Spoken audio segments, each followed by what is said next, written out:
Good evening and welcome to the Star Insurance Specialist Project Cars 2 New Zealand Championship. All the drivers are getting revved up and are ready to go for all the races tonight. We're coming to you live from the heart of Auckland City here in LPL Studios from the Sky Tower itself. Guys, we've got some fantastic races tonight.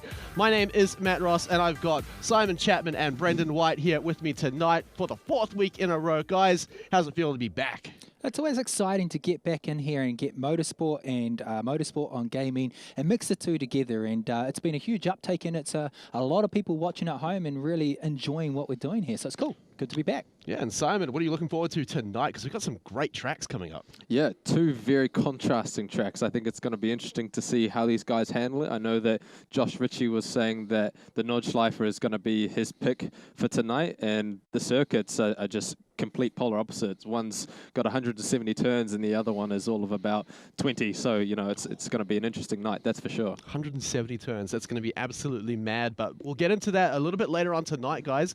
But before we do, if you want to earn yourself a copy of the game, jump onto the old social media, get on Twitter and tweet at Let's Play Live HQ with the hashtag ProjectCars2NZ and tell us, what is your dream car? If you could have any car in the universe, what would you choose? And guys, I'm going to ask you the question as I always do. We'll start with you, Brendan. What's your dream car? You know, I'd have to say current dream car is the one I've got. So 2JZ GT86, you know, I'm quite happy with that at the moment. So. Oh, it's a little nice. All right, are you going to cheat and say the car that you already own as well? No, I'll say the Porsche 911 991 GT3. That's an amazing sound, flat 6. It's just, there's nothing beats it. All right, well, there we go, guys. If you do have a car that does beat that one, make sure you get on social media so you can earn yourself a copy of the game as well. All right, guys, last week we had some pretty awesome races. We went into the rain. We're back to Brands Hatch from the qualifying race. I mean, let's check out what happened last week as well, because we have some awesome stuff.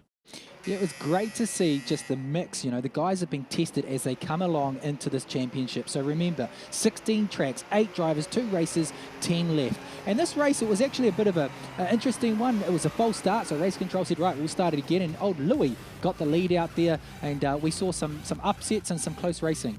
Yeah, there was a lot of chaos, a lot of spinning out. These guys, for the first time, trying to adapt to these wet weather conditions. We saw Robert Northway take the win and Jordan Penny slot in behind. So it was the first time that Jordan finally lost a race. And then, of course, we went back to Alton Park. Well, not back. It's the first time we went to Alton Park, and, well, the rain just kept going. And there was a lot of puddle talk as well. There was a lot of puddle talk. It was a long race, and a lot of the drivers had never raced that long. These guys are newbies to this type of racing, so they learnt really quick about puddles and how that interacts with a motorsport and car. But they also learnt how to, I guess, pace themselves, fatigue setting. At the end of the race, it was obviously Jordan Penny who came out on top. But some really close-knit racing, as you see here with Josh Ritchie, and it was Robert Northway's race to lose, and he did, unfortunately. You see there on the top of the screen now, he just chucked it away, which is a really upsetting thing for him. Scott McQueen having some good battles there as well, but it was Robert Northway to lose, and he did, and there is your Week 3 UK Tour. Yeah, so these are the points that the races earned during Week 3. And as you can see, Jordan Penny for once not coming in with 50 or over 50 points, sitting up there with 43. But Robert Northway, Josh Ritchie on his heels with 35 and 33 respectively. And I feel like Scott McQueen needs some praise here as well, coming in at 4th. Yeah, for a guy that had only the game for 3 weeks, it's pretty good. So there's your Star Insurance Specialist Driver Championship standings. And Jordan Penny, as we say, 143 points, but it's still his game to lose. Josh Ritchie's doing really well. Robert Northway, he's my man tonight. Watch him because he is a really good driver. Great to see Scott McQueen there and rounding out the table down the bottom.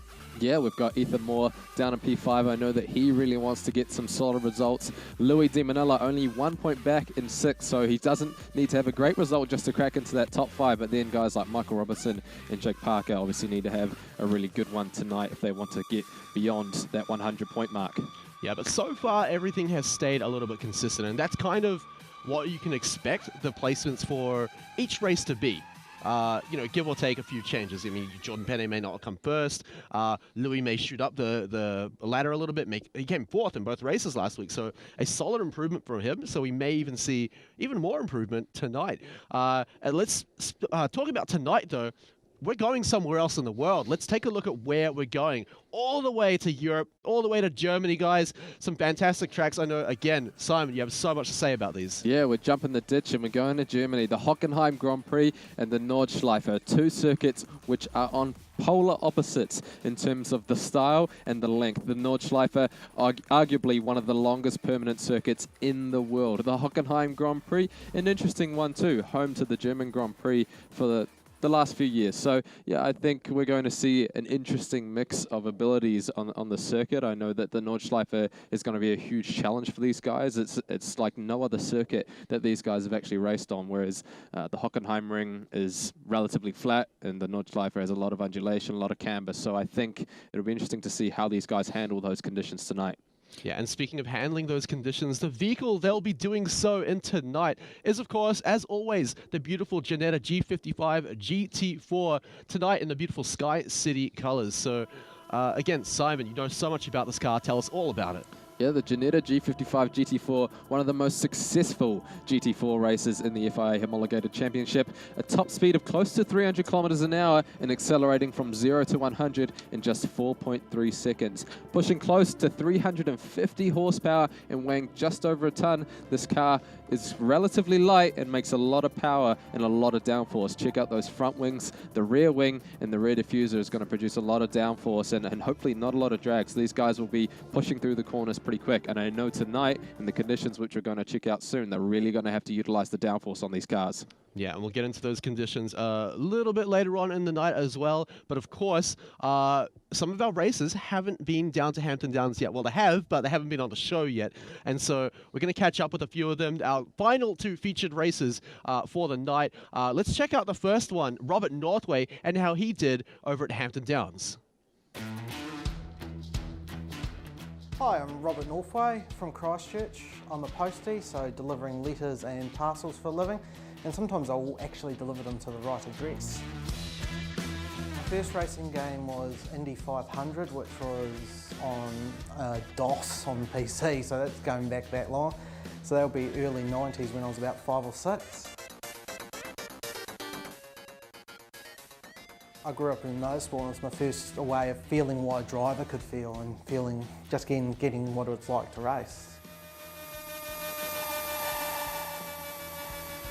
The best thing about racing games for me is the camaraderie. When you get a good group of mates that you always race with, you can just have a good laugh, have a joke.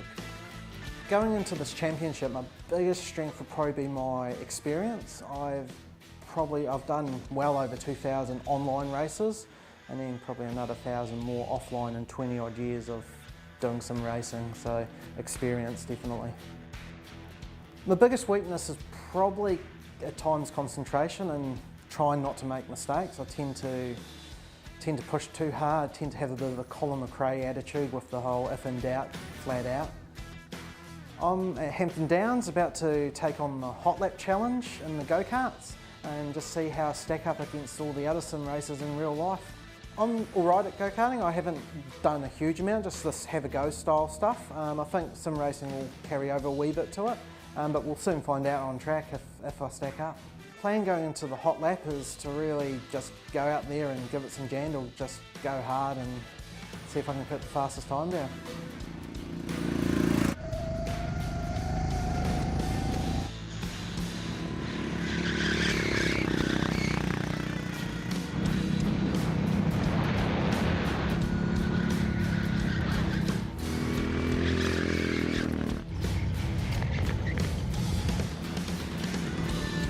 In the hot lap it went really well. I mean, I got the luck with the dry conditions. Seemed like everyone else got the wet conditions, so a bit of an unfair advantage, but did manage to get the time in the end, so I ended up getting P1. All right, a lot of viewers' favourite in this whole tournament, Robert Northway. We'll see how he'll do tonight, but before we do that, we have him on standby to see how he's feeling before the big race. Hey, so I'm here with Robert Northway, but before tonight's race, Robert, you're currently sitting in about 3rd place on the championship table. You're sitting 15 points behind 2nd and 16 ahead of 4th. How confident are you remaining in that spot after tonight's race? I'm confident I'll remain in 3rd. I'm hoping to pull a bit in in on Josh, try and get a bit closer, definitely want to give him a good fight to the end of the season. Hopefully old Steve McQueen behind me won't gain any ground, but yeah, just hoping to gain a bit of ground on the leaders. And also that, yeah, so speaking of being ahead of Josh, we recently had the Hampton Downs races and you ended up topping that by a second. How does it feel? Congratulations, of course, and how does it feel to top that? I'm just glad I won at least one championship in this event, so yeah, pretty stoked to win that on the real fun little track, and yeah, I was glad I could be the fastest in real life. Yeah, perfect. And tonight we're on Hockenheim for 15 laps and then Nordschleife for 3. We've got some tricky conditions. There's going to be a bunch of cloud, snow, storm and rain. What's your strategy going into this around pit and tyres?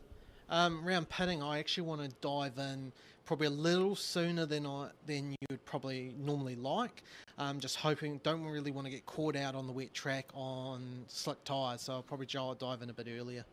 Awesome, perfect. Well, good luck for tonight's race, mate. Thank you. All right, guys, a few things to mention just coming off the back of that interview, but I want to start off with his pit strategy, right? He just talked about the different conditions. How do you feel that's going to go in for Robert Northway? Is this the correct way for him to go? Yeah, well, the guys don't know actually what lap that rain's going to come in. If you get it wrong, quite clearly, you're just going to be out on that track on slicks, not wets, and it's all game over. And that advantage is so crucial. So he's thinking about that a lot at the moment. But he's a great driver. 3,000 races. You got to say, like that's a lot of history. 24 years of racing in sims and in games. So he's got the most experience out of anyone here, and he set the fastest time, I think, at Hampton Downs. So kudos to him. Yeah, I mean, a massive performance for him there. And quickly, Simon, from you as well. He talks about his confidence and also just his consistency, that sometimes he'll mess up. I feel like that's his biggest weakness. Do you agree? Yeah, I think so. When you look at the way that he's driven, he's obviously got a lot of race miles online and at home. But like I mentioned in some of the previous weeks, perhaps he's just not comfortable. These setups are different to what they've got at home, obviously. He might have a different steering wheel. He might have a different seating position. Being comfortable in a race car in real life is a lot like being comfortable in a seat at home in front of the computer. So for Robert, perhaps he's just not comfortable and he just hasn't quite found that sweet spot yet. Yeah, agree. And also, we do have a second featured racer tonight. We're going to check out Ethan Moore and how he went down over at Hampton Downs. Hi, my name is Ethan Moore. I'm from Hamilton and I'm a student at Wintec. My first racing game was Super Monaco GP for the Sega Mega Drive. First played it when I was 5. Probably didn't realise it at the time, but that's probably what sparked an interest in racing games. I like to watch the Supercars Championship from time to time because the racing's really close. Lots of close contact racing, pretty dirty sometimes. What I like about Project Cars 2 is just how dynamic it is compared to other racing games. No race is ever the same. And look, it looks like that rain has started to fall now, so this is where the strategy starts to come in. I'd say my biggest strength with this championship is that I've been playing Project Cars 2 since it pretty much came out, so I've got extensive knowledge of the tracks and the cars on offer. My biggest weakness in this championship is that this is a completely new experience to me. My plan really is just to practice for the tracks ahead of the week and just go from there. All right, Ethan Moore, a racer with a lot of promise and looking to prove himself in the race tonight. So let's see how he's feeling before he gets into the seat.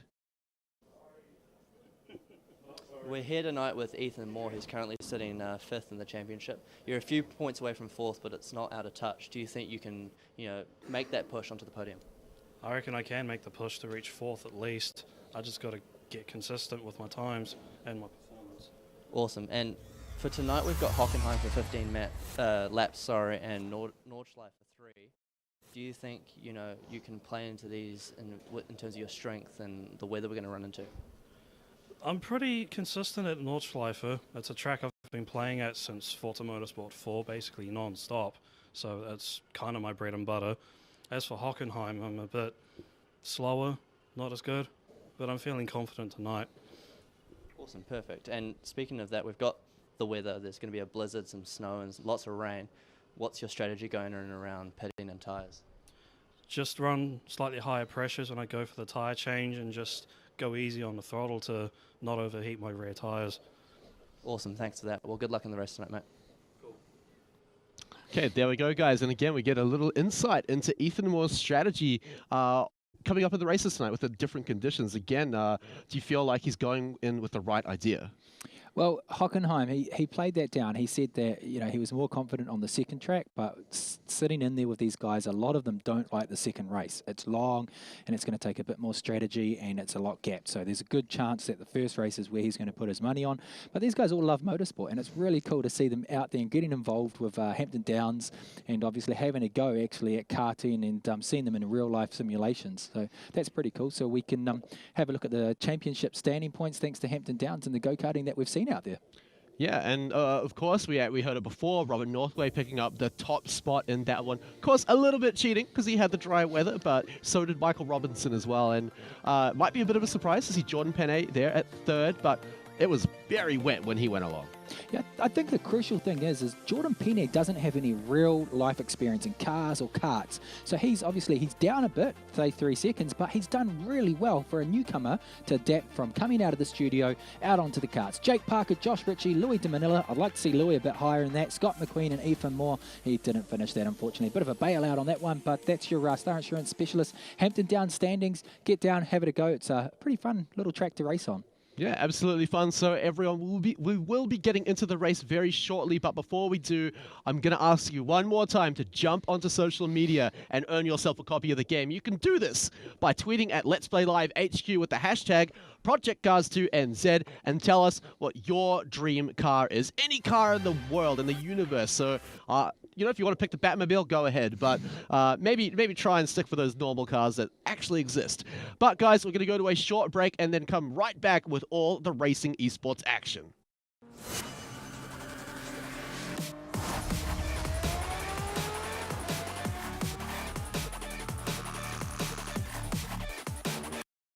Like us, you're passionate about cars. At Star Insurance Specialist, we create custom policies for Kiwis with exceptional vehicles.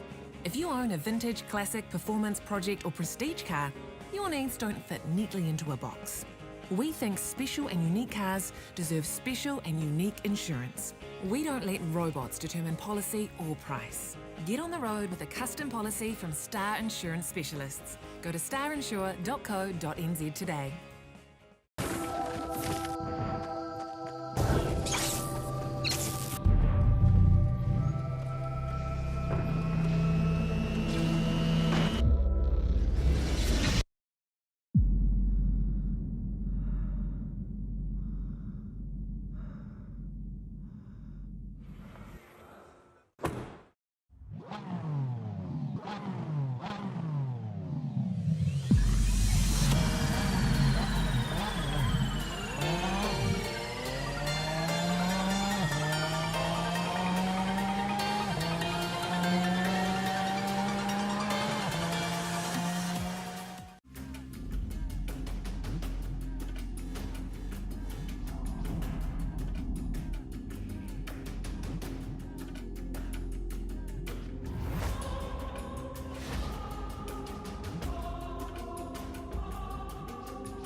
All right, thanks for sticking through the break. We're now back live, ready to get into the esports action. My name is Matt Ross, and I've got Simon Chapman and Brendan White joining me once again for the races tonight. And guys, we're about to get into some very, very cold racing tonight.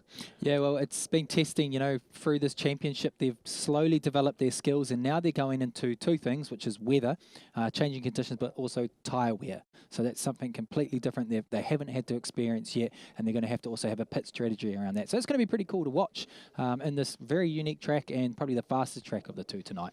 All right, well, speaking of the track, let's take a look at the first track we're going to be on tonight, going all the way to Germany. And Simon, tell us all about this one. So we're going to Hockenheim for the first race this weekend. The temperatures are low. It's the shorter circuit of the two tonight, and it looks like the forecast is heading towards a little bit of rain. We might see that just getting a little bit heavier towards the end of this race, but be certain to keep an eye on their tyre wear, because tyre wear is going to be a huge factor not only in race 1 but in race 2 probably more so. But this circuit really good for drafting. Slipstreaming is a massive part of it. Look out for passes at turn 2 and down that really long straight, that big curve straight in some ways, the Parabolica. All right, guys, that is our track for today. Thanks to Logitech. Now, also, we're going to go into the qualifying race first, which is going to decide the grid, and we'll get into that very, very shortly.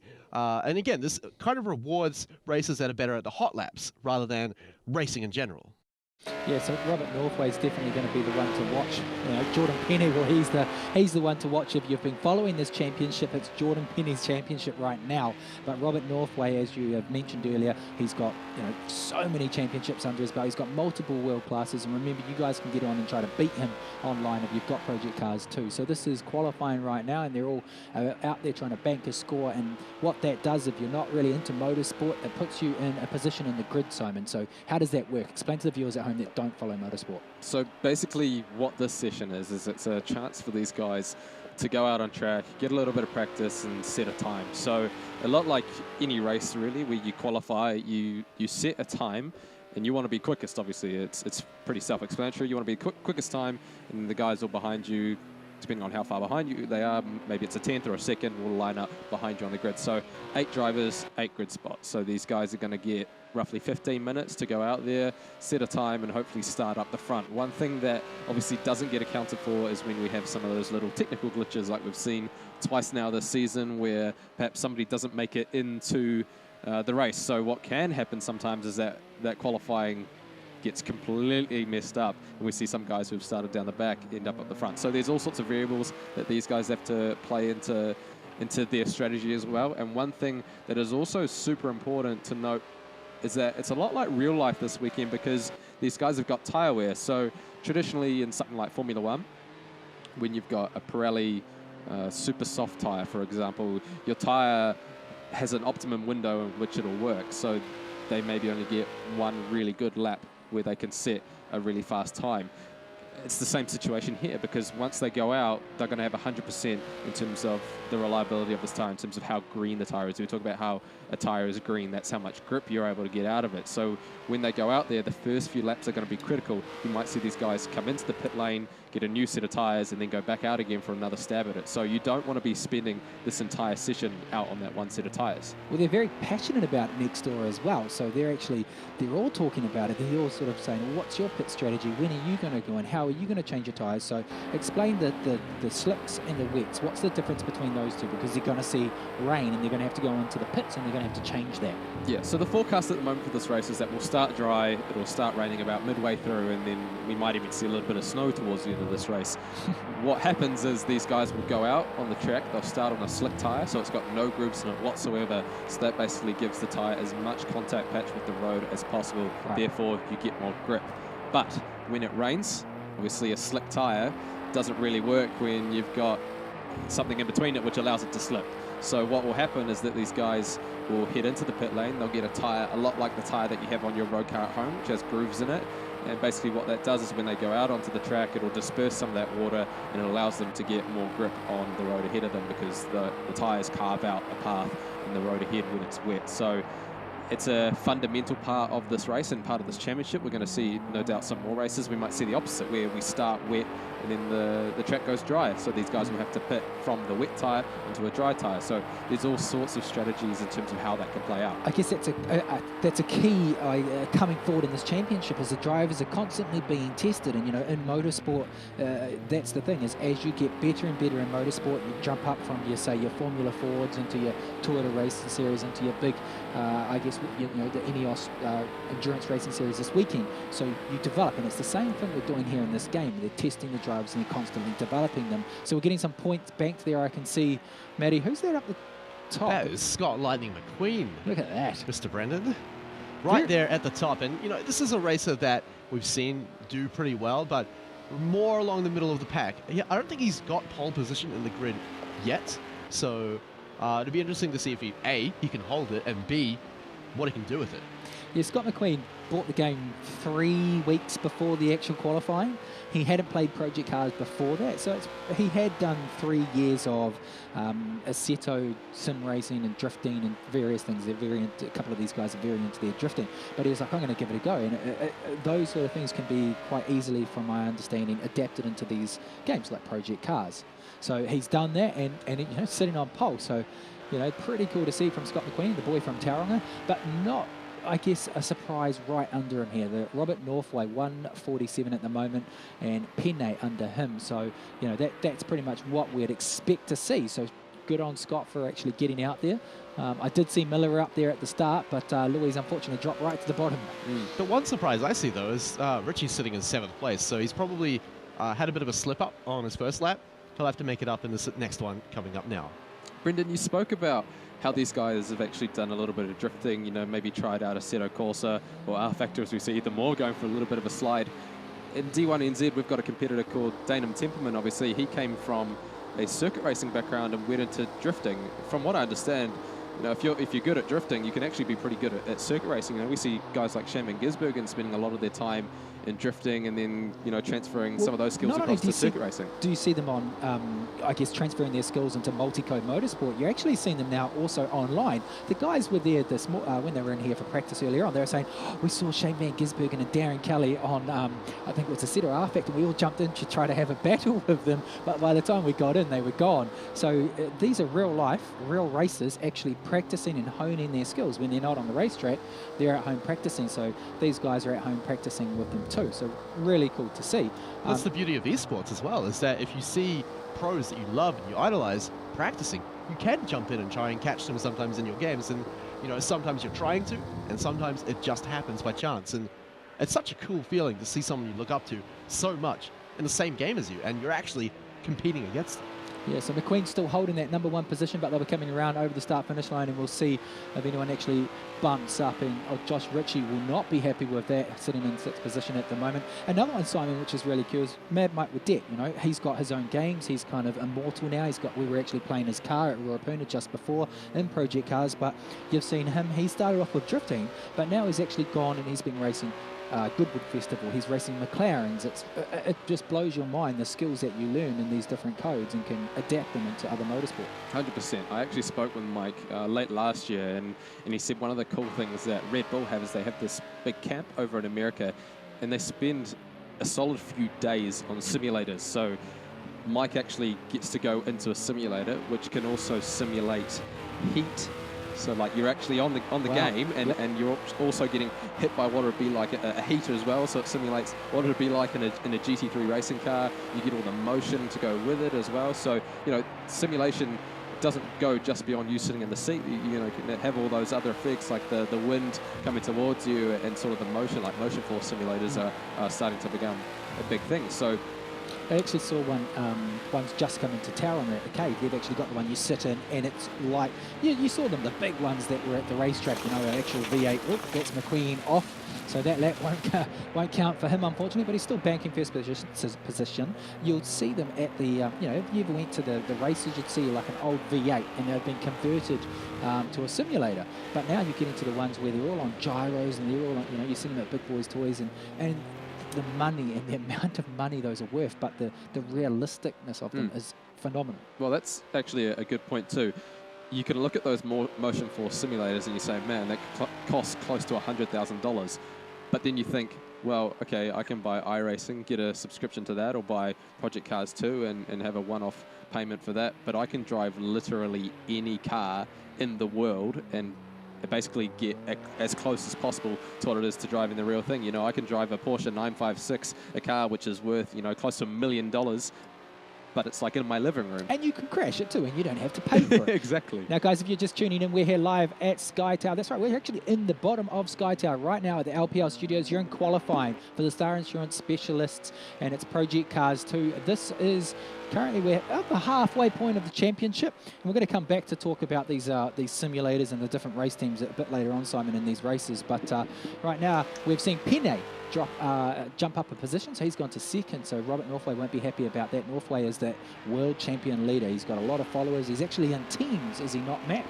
Yeah, no, so just before this entire championship started, after he qualified, he was picked up by THR eSports, and I know for a fact, I follow them on Twitter, they watch every race, and they make sure that their boy is doing really well. Wow, and big shout out to them. Yeah, shout out to THR eSports as well, and so they're going to be keeping a close eye on Robert Northway, but importantly, he's going to want to make sure he does perfectly so that they keep him on. Well, Penne just dropped McQueen out of that position, so it goes Penne #1, so he will be getting pole position, but we're going to see a mix-up at the Nürburgring a bit later on, which will really throw things in the mix into that tight first corner, but it's all about this fast race, and this is a tight, fast race, and last week we saw some amazing battles on that short circuit. Now, totally off topic here, nothing to do with sim racing or anything, but you guys were talking about, and it's a bit of a phenomenon right now, Fortnite, and I know nothing about games, but you were telling me that the prize pool has just been topped for gaming. Yeah, so I mean, it won't top the world's biggest prize pool in one tournament, which is $24 million for esports, but Fortnite themselves, the game developers, have injected or plan to inject $100 million in prizes over this year. And that's crazy. That has already bumped them up to the second highest lifetime total. That's lifetime, that's not ridiculous. Like 1 year, lifetime total of prize pools for any game, with only Dota 2 being above it. And that's the one with the world record, $25 million for a single prize pool. So all those guys sitting at home that have been getting in trouble with their partners for being addicted to Fortnite or any of those games, it's not going to get any better for you because the carrot just got tangled. It's so much bigger. But back to it, Penne sitting in the first position, 146.219 on the left-hand side of your screens. You can see them there. You've got Robert Northway on board at the moment. Now, Robert Northway is obviously that guy that's got all those fantastic world titles. McQueen, though, still sitting in a really good second position. And for McQueen only having the game 3 weeks, you know, that's pretty good. And I've had a chat to these guys on who's been practicing and who's not. And McQueen, I think he told me a fib because he said he's only practiced around 3 hours in total. Now, to get a P2 in qualifying for 3 hours, I think you're telling me porkies. And you know, one person that said that was very honest was Louis. He said, look, I heard you guys have watched the replay. I went home and I've got seat time. Seat time. Now, his position in qualifying isn't showing it. Hopefully it shows it in the racing. But one person I was trying to quiz a lot was Jordan. Now, because Jordan, where's he come from? You know, he's not like Robert Northway. He doesn't have all these amazing titles, and he's been doing 2 to 3 hours a night between it. So that's commitment, you know, and it shows on the track. 2 to 3 hours a night. Man, I would be murdered by my partner if I did 1 hour a night. But 2 to 3 hours a night, commitment to the game. And there is a big prize pool, $10,000 on the line for the Star Insurance Specialist prize pool. Well, it's clearly paying off for him as well, putting all that time in. He's consistently got first in every single race, except one. So and in that race, he still got second place. So he's very comfortably in the championship points leaderboard, sitting right there at the top. Yeah. Another thing that I guess he pointed out as well is while he may not be, he's fresh with Project Cars, he's done over 1,000 races in a set of courses. So, you know, that's a lot of seat time in other games. Yeah, and that's the beautiful thing about esports racing, is that there are so many transferable skills. I mean, you can be good at one shooter game and be okay at another one just because you're good at the other one. But in racing, it's so similar. There's little intricacies that will, of course, be different in terms of how the car handles, but then even down to what tracks, what cars the game has. But in terms of sitting down in a car and just racing, it's pretty much the same. Yeah, well, a lot of these guys basically have the full scope of sim racing at home. So I was talking to a few of the guys a little bit earlier. You know, they were saying that not only did they play Project Cars 2, but they also play Assetto Corsa, Automobilista, R-Factor 2, iRacing. You know, lots of other simulating sort of cars and games that they can try, which gives them that variety, I suppose, in terms of, you know, you can go from one simulator, jump in the other one and still be quick in that. Like, I know that Robert Northway, he does a lot of iRacing stuff, and he races in the Bathurst 1000 that they hold every year. So for these guys, they can jump into any simulator and still be quick. You know, it's not imperative that these guys just race one and be good at one. And it looks like a lot of these guys have actually headed for the pit lane now, and they're obviously pretty happy with their times, because Jordan Penny up the top there, he's only 600ths ahead of McQueen, but Robert Northway is still trying to cut a lap, as we've got about 26 seconds left in this session. So we're going to stick with Robert Northway for the time being. He's only got a little bit of time left to set a fast time. He goes a little bit wide out of the final corner. He's the only guy who's really showed some indication of really wanting to go fast, but maybe he's just burned those tires. Let's see the time as he comes across the line. Is it good enough to get to the front? No, it's not. So he stays in P3. So it looks like the order at the moment for first, second, and third: Jordan Penny, McQueen, and Northway. The one I want to point out as well is McQueen, and I think McQueen is the racer I want to watch, because normally I say Josh Ritchie, but I feel like this guy has just been consistently second place, so we can probably expect that again. But if anyone is going to upset anything, I think it's going to be Scott McQueen. So let's take a look at how the grid is going to look. We got a good idea of it during the race, but there, of course, Jordan Penny right at that pole position. Scott McQueen, the racer I'm telling you all to watch, is going to be sitting there in P2. Yeah, in third position, you got Robert Northway, and just under him, Jake Parker. So you're going to see some really good battles between Jordan Penny, Scott McQueen, and Robert Northway if Jordan doesn't get away. But just under Jake Parker, Josh Ritchie. Soon as he gets up above Jake Parker, that's going to be some epic battle, especially on this track. Michael Robinson down below, 7th. Well, unfortunately, Louis, that's where you are, our fastest Filipino, and even more, one of our star insurance specialist races tonight, sitting in 8th position. So that rounds out your qualifying results for the Hochheim GP, and it's a fast track and it's a close track. Who's your money on? Oh, okay. I mean, you'd have to be... You ask me this usually, so I'm going to flip the coin. Yeah, I was surprised. You put me on the spot. All right, well, you'd have to be a fool to not put your money on Jordan Penny, right? He's won 3 out of the 4 tracks so far, so why would you not just say, look, this guy's going to win again. He's already in pole position, proves he knows the race, already practicing heaps. Why would you not pick him? Simon, who's your pick? I don't know. It's super hard to sort of pick any one driver at the moment. I'm surprised to see Josh Ritchie so far down the order. I say so far down the order, he's only in 5th, but you know, I'd like to see him do really well. I think he'll have a little bit of fire in the belly after only qualifying it on the 3rd row. So I think, yeah, Josh is my pick. Yeah, and you can see Josh there on screen. He passed a funny comment earlier on. He's quite a character, young Josh. He said, I'm just here for the money and the fame. I actually really enjoy my conversations with Josh Ritchie. Yeah. Him and Louis, they're actually both friends in real life as well. Yep. So I really enjoy conversations with both of those guys. We're pretty much ready to get into the race, so really excited. Remember, what we saw in qualifying is not what we're going to see in the actual race. It's going to get wet, it's going to get cloudy, and most importantly, put your jacket on, because it's going to get a little bit snowy as well. And I think that's going to be a bit of the theme for our German tracks today. So here we go. 15 laps of the Hockenheim Grand Prix circuit. Jordan Penny on pole position with Scott McQueen just beside him. It's a fairly even start going into turn 1, but it looks like Jordan Penny is going to take the whole shot into the first corner. Watch him behind. It's a super tight, narrowing first turn, so there might be a little bit of carnage behind. It looks like they might have got through all okay, and Jordan Penny, he's going to take the lead into turn 2. Well, there's a little bit of a battle going down further down the track now. We don't want Jordan Penny to really get that lead, and we don't want to see what we've seen in the last ones, but you can see down the back there a good little battle going on between Moore, Parker, Ritchie, and Ritchie's going to be the one. He's sitting in 7th position. That's not like Josh Ritchie. You know, he's been second in a lot of these races, so that's going to be really interesting. Oh, jumps up to 6th position now, and he's going to be trying to get through that field. A lot of traffic down the back there. Clean air right now for Jordan Penny, and McQueen doing very well to stay on him as we go on board now. Michael Robertson on board now at the moment, currently sitting in P4. This is a good passing opportunity out of the hairpin. Get the slipstream into this fast right-hander and then try and slot it down the inside of what we call the Mercedes bend. So let's stay on board here with Michael Robinson. Let's hope that Moore can maybe slot it down the inside. It looks like he's going to cover heading into that left-hander. So at the moment, Jordan Penny, he's holding position ahead of McQueen. McQueen's doing a good job to stick with him, though. Northway, unfortunately, taking a little bit of a wide line, a DTM line we call that. It seems to be what they do over in Germany.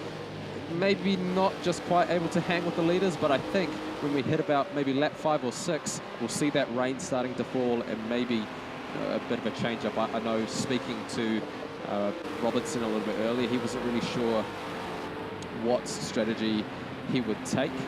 But for Robert Northway, he said one of the big issues with the circuit is that when it starts to rain, the puddles are really bad. Heading through the Parabolica is noticeably hard, and we might see some of these guys aquaplaning if they stay out on the slicks. It's prone to having a lot of rivers come across the circuit, which are huge. Like, they're not small rivers, they're like proper rivers. So these guys are going to have to be careful as to when they do decide to pit, because if you pit too late and you get stranded out on the slick tire and the wet conditions, you're going to be all over the place. So look for someone like Northway to pit perhaps on lap 4 before the rain starts to fall, get that undercut so that when the rain perhaps comes maybe midway through the lap, he's going to get the whole shot and maybe undercut some of these guys. Now, is there any advantage to maybe pitting a little bit later? Yeah, you get caught out in the rain, but is the head start worth anything? It sort of depends, because you can stay out on track and you can obviously have track position, and that's a really good thing to have, of course, as we see Josh Ritchie trying to make a couple of moves on Ethan Moore here. But yeah, I guess one of the things that you've got to be considerate of is that rain. If it gets too slippery and you don't have the heat in the tyre, then you're going to just be all over the place. So pitting early is probably the wise decision. We saw it over the weekend actually at the Ineos North Island Endurance Series. Those guys who pitted early took the advantage rather than the guys who pitted a lap later. They lost something like 30 seconds. This isn't like Josh Ritchie. Now, we've seen some tactics going on here with Josh Ritchie on this rain. You know, is he hanging back for a reason? Because, look, he's taken it really slow. We're seeing a really good little battle here in front of him with Parker and Moore, but this isn't like Josh Ritchie at all. Well, one of the things that these guys have also got to take into consideration as we see Jake Parker get super loose into the stadium section is tyre wear. They haven't had tyre wear on before. And not only is it just on, it's accelerated by 4 times. So not only will they have to deal with the tyres getting really warm, but when they get really warm, of course, they're going to wear out a lot quicker. So for someone like Josh Ritchie, who's perhaps used to just hauling this car around any circuit that he's on, he's got a new challenge, and maybe that's why we're seeing McQueen doing so well, and it looks like he's got a really good run here on Jordan Penny. He's going to send it down the inside into turn 2. This should be an easy move, but watch for Penny to round him up on the inside into what is turn 3. He's going to take the inside. We might go side by side into the Parabolica. Doesn't get it coming through there. Jordan Penny, very calculated, smooth driver. You know, he doesn't make a lot of mistakes. But Scott McQueen, you know, for someone who's only had the game, you know, through this side, he's doing really well. But maybe he's pushing those tyres too much, and maybe Jordan Penny, he's going on the inside. He's going to take a look. He's going to get it. Does he get his braking right? Comes around the hairpin, and you mentioned that earlier on, that hairpin's a perfect time for chaining. Scott McQueen out in the lead for the first time, I think, in the race. Yeah, all season, I think. All in our season, yes. Yeah, fantastic pass there by McQueen to get into the lead. That's actually an interesting one, because these guys haven't raced on the circuit before. You sort of wonder whether they've gotten the practice on the circuit prior to this weekend in terms of racing with other guys, because that hairpin, depending on which line you take, can actually be a really good opportunity to get the up and under. So what you can do is, heading into that hairpin, you can let the guy compromise his own line and maybe go a little bit wide on exit. And what you do is you take a really late sort of apex and then get a really good exit. And you see these guys in real life, especially in Formula 4, going side by side. So maybe that's just a little bit of inexperience from Jordan Penny in terms of his actual racecraft, but a really good move there by Scott McQueen to capitalise on that little mistake there by Jordan Penny. But watch on this next lap, because Jordan isn't only, say, a car length or 2 behind. What he can do is he can draft. Drafting is a big part of these cars, especially because they have a lot of downforce, a lot of drag. So when you punch a hole in the air, those guys following in behind don't have a whole lot of air going across the top of the car. So you can, as you see, wide. Scott McQueen go a little bit wide here. So this could hand Jordan Penny a little bit of an advantage to get up, tucked behind that rear wing. But it looks like McQueen just holding a handy lead there at the moment, just about half a second as we head into lap 5. Now, lap 5, this is when we're potentially going to see some rain. So they're quite far out, which means if the rain starts coming now and he's far out, he's going to have to do a whole lap in the rain. Not sure if we can jump on board with Penny to see if there's any drops coming down on his window. It's quite realistic too in this game, and you'll watch on this one, and we'll stay with Penny. We'll through 4 to 5 just to see if those drops. So here's another passing opportunity, as you talked before. Down the inside, but this is that opportunity that McQueen can take. He can take the late apex and try and get it back up the inside. And he does exactly that. Fantastic move there by Scott McQueen to get the pass back on Jordan Penny. Penny just going way too deep under brakes into the hairpin after the carousel. And let's have a look. Is he going to try and send it down the inside? This is a hard place to pass, because you can just cover your nose and take the inside line there, as we see Scott McQueen get super loose over the top of those rubble strips. Now, I guess explain to the people at home about defending your line, defending your position. Because I was doing it earlier before and you're telling me off. So, you know, is it called blocking? And is that allowed in racing? Different series have different rules, but the rule of thumb generally is that you make one move to the left or the right, and that's it. You take one defensive move, and that's it. If you start weaving all over the road, it's sort of considered to be bad sportsmanship. So we're seeing really good sportsmanship from these guys. These guys aren't blocking so much, but you can block in the sense of covering your line once, and then that's it. And the problem that you face if you start blocking too much is that you can actually unsettle your car. Right. So the car can get a little bit loose, and you can get all over the road. And it looks like maybe a few raindrops are starting to fall. If I'm Jordan Penne in second at the moment, I'm pitting, because I know that I'm going to get out of clear area. This would be the lap to pit, you know, if we're going to go on board. So we're back on board with Jordan. Here we go, rain. That's so cool, then so realistic. So we've got rain now, so it's going to become very, very slippery. As you explained, they're on slicks and the puddles will start. So those guys down the back didn't pay off for them, obviously. Josh Ritchie, not sure what he's doing. He's moved up one position. So now it's going to be a game of who can get in the pit fastest, get changed, and get back out on those wets. And it looks like nobody has actually taken the pit on this lap. So I think we'll see a bit of an exodus in terms of heading to the pit lane. And just down behind them, it looks like Robert Northway is defending from Michael Robertson for P3 there. And it looks like it's already affecting these guys as McQueen's made a mistake out of the hairpin. That's going to allow Jordan Penne to get side by side as we see a lot of rain. And there's a bit of drama down the back there. These guys have just gapped the field entirely. But we've got to be careful now. It's really wet out there. These guys are on slicks and they could be prone to slipping around the circuit. I've got to head to the pits this time by. Is this perhaps a mistake from almost all of the races? Did they not pit in time? Perhaps they should have gone into the pits just earlier. Look at all the mistakes that have been thrown out. Well, it's that catch-22 of how far the leaders are out and when that rain initiates versus can you get in there. If you do, you're just going to really slow yourself down. So they all took the punt. We're all on the same one, but it's just drifting out there at the moment. As we go, lots of Northway. unders there, and it looks like maybe there's a bit of drama up the front there. The gap is opening up, and it looks like Penne, he's a solid second ahead. So Robert Northway is going to drop out of P3 there, that podium position, as we see Parker down the back of the field. He's dropping off, and Robert Northway is locked up under brakes. He's going to hit the wall. Josh Ritchie, he's got off too. A disaster for Josh Ritchie, our championship contender, the man who was running in second place. He's made a crucial mistake. So these guys, they must head into the pit now. They've got to be careful though. Those puddles are going to form super quick, and they've just got to trundle very slowly into pit lane. Right on pit entry, right here, there's a puddle forming, and I noticed quite a few of them took themselves out on pit entry. So right around there's a puddle formed. It obviously hasn't formed enough to take them out, so they will slow down. We've got all of them in pit. Parker and Northway will be the last ones to get in the pit. How fast does Penne get out, and what sort of jump will he get on this crew? Oh, Robert Northway, a bit of a mistake there. Looks like Jake Parker just ahead of him also getting a little bit loose on the pit entry there. This is the time when it's going to be a little bit interesting. As we take a look at the drivers, they get a little bit of a chance to relax and let the pit stop guys do their work, go to work on these cars and get them on the wet tyres. So we'll return to the action in no time. Looks like Penne still currently in the lead, but let's see who gets the advantage out of pit lane. Just behind him is Scott McQueen. Any moment now, we'll see these guys head out of the pit lane. They might get balked by some of the other guys who are heading out, but there we go. Jordan Penne, he's the first man out. Straight behind him, though. And who was that down the back that just got the jump?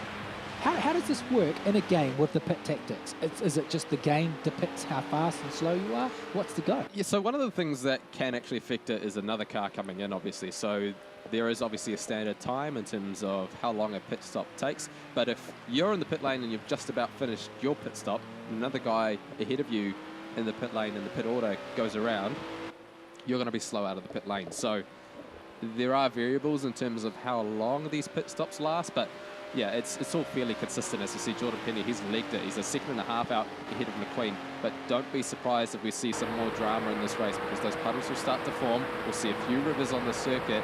We might see a little bit more drama to come. And just a little thing I want to touch on, because this is a game as well, and the rain is very realistic. Those window wipers have a function in the game, right? You actually cannot see if you don't turn them on, and only if you use this view. Yeah, if you use the behind the view, or perhaps even just literally the bumper view a few feet forward, it doesn't matter. But if you're using this view, you need those window wipers on. Yeah, for sure. Like, we were out there a little bit earlier on before these guys went out onto the race, and I didn't know how to turn the window wipers on, so I was driving around blind. And it's seriously, if these guys turn their window wipers off, they won't be able to see anything. So we'll see a little bit later on too. If it starts to snow, your visibility actually decreases markedly in terms of seeing the corners ahead of you. Isn't it summer in Germany at the moment? I don't know, what are you doing? It's raining. It's a simulation, right? Yeah, snow as well. Now, you got to comment like on the stadium. You know, we don't have these type of stadiums in New Zealand, but this stadium is absolutely amazing. You know, it seats 120,000 people, 120,000 people, and it's been built dedicated to this racetrack. Someone in New Zealand needs to build a stadium like this to make our motorsport people colossal. Funny enough, we built one in the stadium, but it doesn't seat 120,000 people. Done that a couple of times, that with D1NZ. Yes, we have. Yeah. We built one in Bay Park, seats 19,000 people. So the summer series will come back, and we will announce that later on. And that's what we want. You know, we want motorsport people to be the gladiators. And look at what they've done in Germany. Pretty cool. McQueen still holding on ever so slightly, 2.40. 0.33, so we've got it there, and we are hearing that. Oh, McQueen drops down on the inside. Is that a slipstream zone? Yeah, well, it sort of gets lessened a little bit in these conditions because it's obviously wet and you're not going as quick, but these guys who are perhaps more used to driving in the dry are going to be out there making a few mistakes, perhaps going offline as we see Louis De Manila trying to get a few passes done on the guys ahead of him. He's doing an all right job there at P6. Josh Ritchie just up ahead of him, as well as Ethan Moore. So we can see on circuit, there's a few of those puddles starting to form, and it looks like Josh Ritchie has managed to get around Ethan Moore even before the hairpin. So we can stay on board here with Louis De Manila for a second here. Just watch up ahead, see if Ethan Moore tries to slot it down the inside of Josh Ritchie. Well, Josh Ritchie's not doing too bad, you know. He was quite far down the track. I wonder if that was him that got that earlier jump as he comes through. That's in the lead there. Right now we're on board with fastest Filipino, who pushes wide. Now, in a normal racing circumstance, if you're a racer and you're at home, you'd know that he would have been penalised for that, especially if you cut through chicanes, and we'll see some chicanes and some carousels coming up in the Nürburgring Ring, and some more testing conditions on these drivers. But we don't see that so much in this race. We have the judicial system, or it's turned off in this race. It's going on a don't be a jerk kind of rule, right? Like if you do that, then everyone's going to say, come on, man, don't do that. But if you really are feeling dirty, you really want to get that money and that championship points, you can go for those kind of things. What's really annoying, like, it's so realistic, but as a motorsport organizer, one thing that really bugs me is tracks need to sort their drainage out. You know, like so many times you hire circuits and there's these massive puddles, and it's cool, I guess, from a motorsport perspective, testing your limits. But there comes a time when you're like, guys, it's dangerous and you need to sort your drainage out. As we go sideways now, is that Josh Ritchie sideways? Yeah, just up ahead of Ethan Moore there. Ethan Moore's going to get a good run. It looks like Josh Ritchie just covering a little bit. This is not traditionally a good passing opportunity, but without all the judicial systems that we have in traditional racing, he might be able to stick it around the outside, go on that AstroTurf. He does exactly what I thought he would. Josh Ritchie gets a little bit loose now. They're going to head down to turn 2. Can Ethan Moore slot it down the inside of Josh Ritchie and then maybe get a run onto the carousel? And it looks like Louis De Manila is also taking a look in behind. Well, good driving there from Josh Ritchie, really defending that position. Not sure if it was intentional or not, but if it was good driving there. Louis just struggling to keep up, but he's there. 4th position, we've obviously got Michael Robinson in 3rd, Scott McQueen in 2nd, and Jordan Penne in 1st. Scott McQueen and Jordan Penne nice and still very close together. Not much of a difference there. Now, Robert Northway takes another look on the outside of the right as he comes in. There we go, Ethan Moore. Is he going to try and send it down the inside of Josh Ritchie? This is one of those really good passing opportunities as he just hits the back of Josh Ritchie, and it sends him a little bit loose. Ethan Moore can't quite crack the top 4 at the moment. And that's sad because it's his goal. He wanted to get into that top 4. He says, yeah, I know I can do it. Just need to prove it tonight. And he's close. He is close. And especially with Robert Northway, who I want to point out, has completely bailed. He's sitting in 8th position right now. So this is Ethan Moore's shot to get into that top 4, perhaps even top 3. All right, so now we look at our championship leader, Jordan Penne. But Scott McQueen, what an epic little drive from the Tauranga local, you've got to hand it to him. He's the man of the night right now.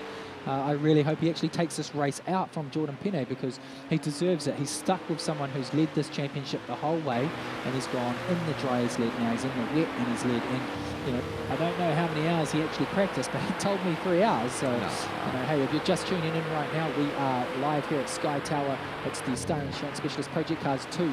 You're watching the leader, Jordan Penny, out in the front. He leads the championship. And the underdog, I should say, Scott McQueen, chasing and doing a bloody marvellous job at that. Yeah, and it looks like Jordan Penny is just getting a little bit awkward through some of these corners. He didn't get the entry into turn 1 right, and that really allowed Scott McQueen to get onto the rear wing of Jordan Penny. Now just note, we're seeing a bit of snow falling now out on track. So one of the things these guys are going to have to contend with is tyre temperature. So obviously when it snows, it gets cold, so the track is going to get cold. You need to maintain a lot of heat in the tyres, so you might see these guys getting a little bit loose as the tyre temperature drops off a little bit. So it's an interesting period in this race with a little bit of snow falling and more of those puddles starting to emerge. And I think it may only be a matter of time. There's only 6 laps to go, but only a matter of time before McQueen maybe makes a move on Penne for the lead. Now, I think another important thing, Simon, is when you actually have say, you know, you go to the GT300s or the GT classes and they have huge fields, they'll start out on a safety car and they'll disperse that water. So you do, say, 3 laps under a safety car or something like that and get the heats up, get that water dispersed so you can keep heat in the track and the cars. Is that right? Yeah, for sure. Like even in New Zealand, in the BNT V8s, these guys will do a couple of laps under formation just to get their tyres up to temperature. And what that allows is for the tyre to stick to the road. Right. I want to talk about this as well, guys. This is one of our featured races, one of the favorites coming into the tournament as well. Sitting in 8th place, and this has got to be gutting. I mean, sure, he can come back from this in the 2nd race, but this is all but gone burgers for him right now because, and you can almost see it on his face. The passion's almost gone. He's got again.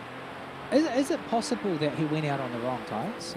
He would be completely bombed, wouldn't he? But is it possible that he could, because you can choose, can't you? Yeah, I mean, you go in, you choose. I mean, everyone already has in their mind what they want to choose, and it could be that perhaps he went for a misclick, but as well. And Robert Northway. Did we just see? Sorry to cut you off, but we just saw a change in the lead. Looks McQueen like Penny's made a mistake. on the lead. How about that, guys?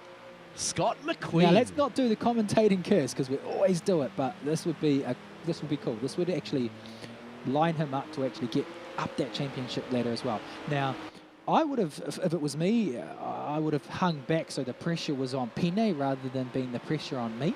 But at the same time, slight mistake from Penne, and he just obviously got the pass. Yeah, but you can't rely on mistakes from Penne, right? Like maybe a small mistake allowed McQueen to get past, but Penne does not make mistakes, and he recovers from them when he does. So this is what we're seeing. It's that slipstream effect. We see Scott McQueen, he's going to take that more traditional line. Penny's going to compromise his line a little bit, but McQueen can't quite get the exit out of the hairpin there. But this is one thing that we've got to think about too. Jordan Penny is in the lead now. Josh Ritchie, who's 2nd in the points, is down in P4. And Robert Northway, who's 3rd in the points, is down in 8th. So this is only handing Jordan Penny even more of an advantage. I did ask Louis if he wanted $50 to take him out, but he kindly declined. So, you know, we're trying. But it's just amazing that we're seeing snow. The only thing which would be cool is if we actually saw snow build up on the track. Well, maybe we'll wait until Nordschleife and the Blizzard, but we'll get to there once they finish this race, of course, into lap 10 out of 15. And I'm really enjoying this battle for first place. It's quite often, in fact, almost every other race has had a decided winner, essentially, more than halfway through. But right now, and the whole race, it's been about these 2 races, Scott McQueen and Jordan Penne. Our current leader on the championship board, Scott McQueen, though, in 4th on the points. This would be a massive boost to him if he can get first. You know what they say, rain is the great equalizer. So for someone like McQueen to be up the front there, challenging with Jordan Penne for the lead is a really credit to someone like McQueen, who hasn't really, I suppose, impressed too much. As we see Penne get really loose into turn 1, and so does McQueen, actually. A really good save there. That won't do him any favours as he tries to get the slingshot out of the Parabolica. So I think, you know, with about 4 laps to go, I think, you know, this isn't the end of this battle. I think we're going to see some more of that slipstreaming going on as they head down to turn 4 and turn 5. So just keep an eye on McQueen. He's just hanging back a little bit at the moment, but maybe, you know, towards the end of this race here, we'll see some more drama. Yeah, very interesting with Robert Northway. You know, this guy's had over 3,000 races, 24 years racing in these type of games. So it just must have been He caked it, come off the corner. It must have been something like that, because clearly it's unfortunate for him. He gets in these studios and he loses that edge. So, you know, a shame for him. Bit of touch and go there from Scott McQueen, saying, "Hey, I'm here, Jordan Penne, and I'm, you know, just the reminding pressure's him. on." Just reminding him. So watch him. I would be sitting in this position. I'd be keeping the pressure on Penne, and I'd be waiting till at 14, and then I'd be going, right, I'm going to give you a shunt off the track. You go, I'm winning. No, keep it clean, nice and clean. Now, guys, I want to change tune a little bit and talk about the man in third position right now, Michael Robinson. And this is a name that quite often just doesn't come up because he's often at the lower end of the pack. And right now he's sitting in P3. This is his most impressive performance yet. Yeah, another driver who, like Louis, he went away, he listened to the broadcast last week and he said, seat time. He goes, I've been practicing 2 to 3 hours a night as well. And I'm like, holy crap, 2 to 3 hours a night, you know, and he's been opening up lobbies, and I will touch on that. I'll ask you what that means, because a lot of people won't know what that means. But, you know, he bought this game 4 days before it went live, and he's been racing for 2 to 3 years. So, you know, 2 to 3 hours a night, solid commitment as well. And you're seeing it with him, you know, solid commitment over there. I think McQueen told me fibs. I reckon he's been practicing 3 hours a night, judging by this race. So explain to me lobbies. People open up lobbies and other people join. Yeah, I mean, so lobby is a common name for essentially just a waiting room before you get into a game. Scott McQueen might overtake. No, okay, cool. Quite a little so, battle. Yeah, a lobby is where you essentially just wait until you have the right amount of players to start your game. In this case, you just wait until you have the right amount of races. It could be 8, it could be 20, it could be 100. Oh, I don't think it supports 100, but essentially as many as you want that the game will allow. And then, once you're ready, you jump into the game. So he's essentially just saying, hey guys, come join my race, right? See how good you are. Yeah. So anyone can do that anywhere in the world. Yes. And that's how these guys go and play with the likes of Shane Van Gisbergen and Darren Cowley or these other famous racers. Something we touched on as well was gaming. Now, you were telling me that McLaren have their own gaming team set up. Yeah.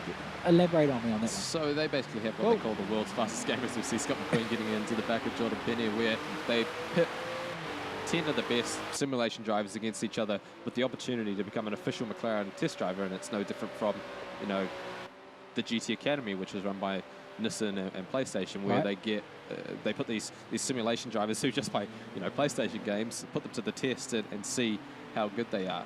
So yeah, there's all sorts of sort of setups being developed at the moment. We're seeing more e-leagues being created. I know that NASCAR has an official league, and there's a lot of money being sort of pumped into that. Got its NASCAR's league got, as well. yeah, so you can literally go home and just go around in circles and get paid.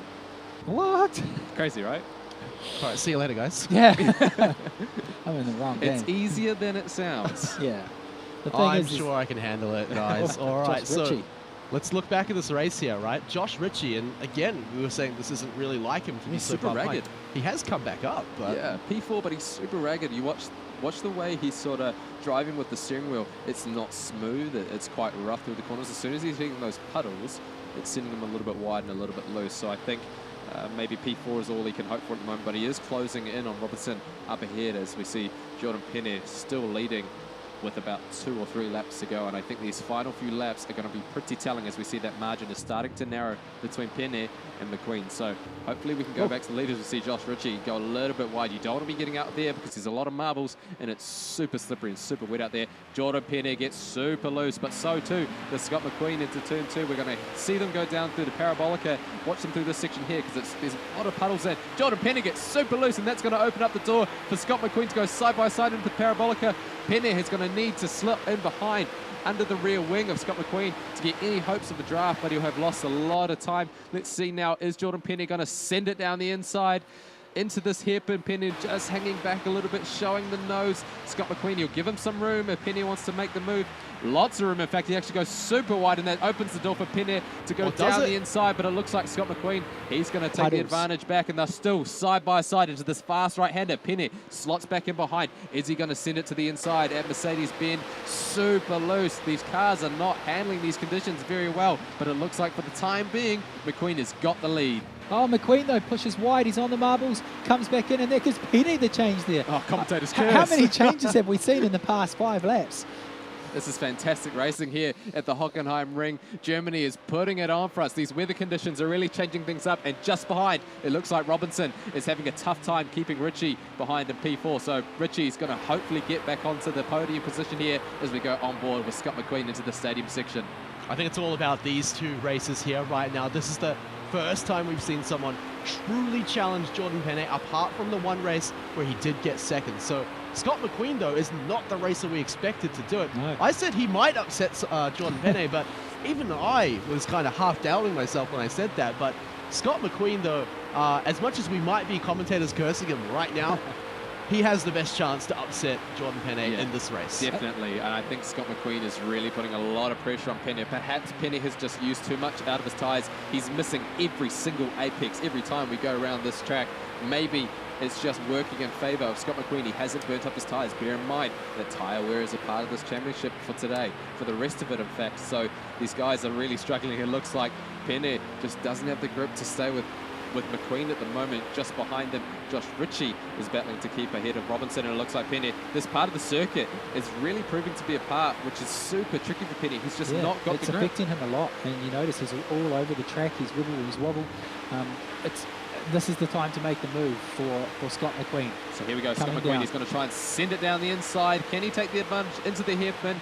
It's going to show the nose. Is Penne going to give him the room? Penne in the spirit of motor racing gives him enough space to get down the inside, and Scott McQueen is going to go side by side into another this fast right-hander. The pair side by side into the fast right-hander kick. Can Penne hold on to the position? No, Scott McQueen just slots him behind, but be careful because those rivers across the circuit can play havoc with these cars.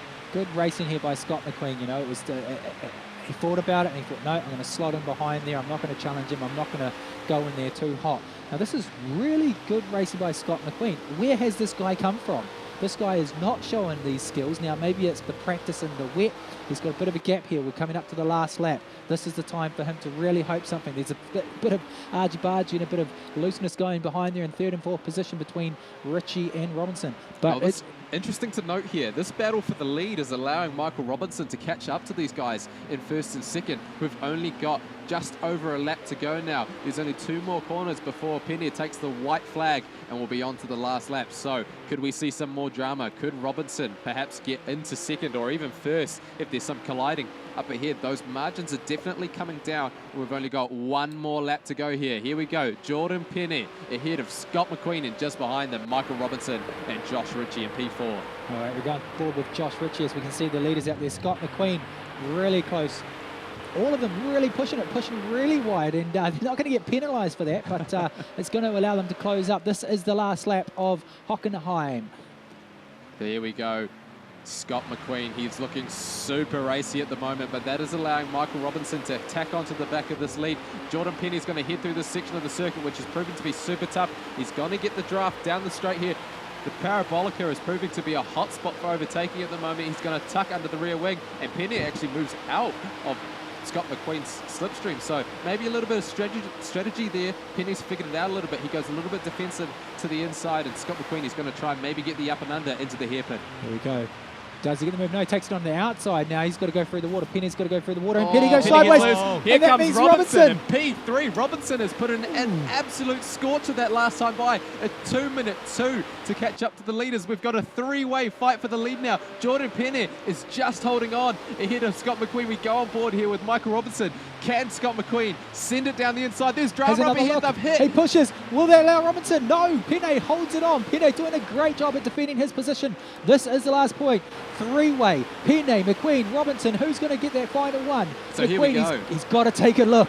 Into the stadium section. This is a super hard part of the circuit to make any passing maneuvers. This corner has to be the one where we send it down the inside. Penne goes defensive. Scott McQueen has his line compromised, and it looks like Michael Robinson has actually given him a tap up the... Is he going to be able to control it? Scott McQueen has taken the lead. There's more drama. Michael Robinson is around. He takes out McQueen. Scott McQueen is going to drop down to P3, and Josh Ritchie is going to move into second. Can Josh Ritchie steal the lead from Penne? Penne is going to have to defend hard. Here goes Ritchie down the inside. This is brilliant racing. Josh Ritchie. Pushing. Can He's pushing he him take out. the lead? It's a drag race to the finish. Josh Ritchie, you Ritchie absolute and McQueen. legend. Penne. Can he do it? Oh, McQueen snags P2. McQueen's going to get the lead. McQueen might have won. I think McQueen, McQueen's won. Richie McQueen wins! Oh, McQueen. McQueen, Richie, Moore. Oh, that was fantastic. What an Look insane at the race. guys. Josh Ritchie Richie cannot not believe it. happy. Oh, Oh, the no. heartbreak. Oh, we've got to watch that final sector of that race again. Josh Ritchie, head in his hands. He cannot believe it. McQueen has pulled out an absolute blinder on the straight to get the win here. What a race, guys. Wow. I mean, I said tonight was going to be the night, but man, I did not believe that. That was the best race we've seen all season so far. And Scott McQueen, I mean, slipping in at the end, sure. But at the same time, he kept pace with Jordan Penne the entire time. Wow. And not just kept pace, he overtook him quite a lot as well. Right, let's I'm out have of a look breath, at, man. let's have a quick look at that end. And it's great. McQueen actually, he got pushed out and he won. So he deserved to win. So we see here as he comes around, he just gets Michael pushed off to the Robinson. track. Michael Robinson, though, taken out. And he kind of deserved that How anyway. did Scott McQueen come back from being on the grass to win this race? Let's go behind him. Just up ahead, you can see Josh Ritchie sends it down the inside of Penne. He's They're going to try and pushing it. take the lead. They go wide, so it looks like Josh Ritchie got a bit of understeer, and what that's allowed is Penne to go off, and it's Scott McQueen even getting a little bit loose there, just gets the up and under, and actually somehow, by the skin of his teeth, 2/10 in it at the end of it. Ladies and gentlemen, if you don't get excited about motorsport, well, I'm excited about a racing car game, and it doesn't happen very often, but that is some pretty cool racing and pretty cool skill sets. Scott McQueen, the man of the moment. Are we going to be able to get an interview with him, and is he going to be fizzing about that race? Because we're fizzing, and I'm not sure. You must be at home as Oh, well. man, that was just incredible. I mean, was we should be wild. able to check out the standings first, just to see what... No, okay, no, we're not going to check out the standings. Just kidding. Okay, look, I've been playing tricks on you guys. We are going to check out the standings. Let's have a look. We know Scott McQueen came in at first, napping that away from Josh Ritchie. Look at the rest of the board. Ethan Moore coming in at third place as well. That's an insane result. Josh Ritchie just 1/10 at the line to take P2. Ethan Moore, where did he come from to get third in all this race? And look, down there in P4, Jordan Penne. We talked about it midway through this race that it was Jordan Penne's to lose, and he did. That was just an absolute chaotic finish to that race. Luigi Manila, impressive to get P5. Michael Robinson, Jake Parker, and Robert Northway. Unfortunately, Robert Northway not finishing that race, but I must say that race was the best that we've seen all In season. this championship. by Absolutely, absolutely, guys. And look, I really want to hear from the winner of that race, so I want to hear from everyone. Well, yeah, look, I want to hear from Scott McQueen. I want to hear from Josh Ritchie, even Robert Northway, who didn't even finish the race. I mean, let's touch on that briefly as well, because he's third, or was third, in the championship points. He didn't even finish that race. He's now sitting. He'll slip a little bit down. He'll still be up near the top. I don't think he'll go past fourth, but that's a punishing race for him. However, guys, we do have the winner of Hockenheim on standby. Let's see how Scott McQueen is feeling.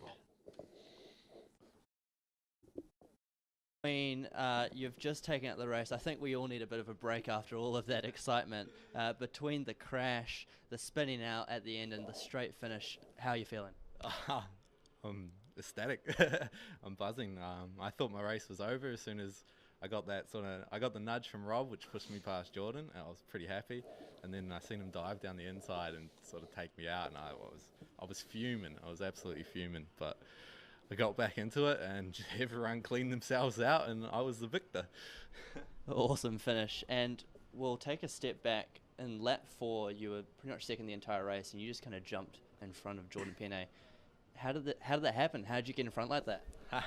I knew I had pace on him. I knew I was out braking him into the corners, so I knew I could get past him there, and I sort of just waited behind him and hoped that he'd make a mistake and leave an opening for me, and sure enough, it happened.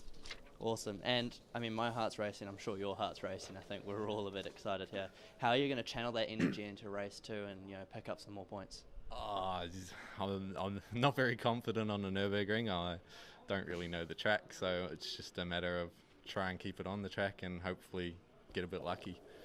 Awesome. Well, perfect. Well, best of luck in that second race, mate, and hopefully we can have just an exciting finish. Thanks a lot. All right, well, there we are. Scott McQueen feeling pretty chuffed to get that first place. I mean, I think we all are. It's always exciting to see someone that's not Jordan Penne get that first place finish, but Man, I'm still reeling off of that race. I think you have to still give it to Jordan Penne, because Jordan Penne still was consistent. He was clean. He got pushed off at the final corner, you know. So you've got to give it to Jordan Penne that he raced a great race. But unfortunately, we love an underdog. You Kiwis love an underdog, and Scott McQueen raced an even better race, and he came out on top. And I want to just add more praise to Scott McQueen here as well, because he took out the Star Insurance Specialist fastest lap of the race as well. It's actually the first time he's managed to take that out with a 1:46.413. And honestly, the fact that he won the race, beat Jordan Penne, and even took away that fastest lap, earning himself an extra championship point, that is totally massive for this guy. And I would not be surprised to see him take this momentum into Nordschleife.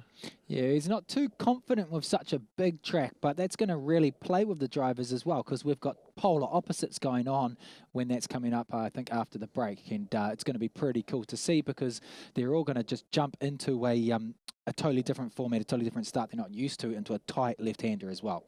Yep, all right, guys. So we are going to go to a short break. But before we do, make sure you get onto social media, get onto Twitter and tweet at Let's Play Live HQ with the hashtag ProjectCars2NZ. You can find it down there. Tell us what your favorite car in the whole world is, your dream car. You can add for any car in the world. So, guys, make sure you get on there. You'll earn yourselves a copy of the game if you are chosen. And we will be right back after the short breaks with Nordschleife.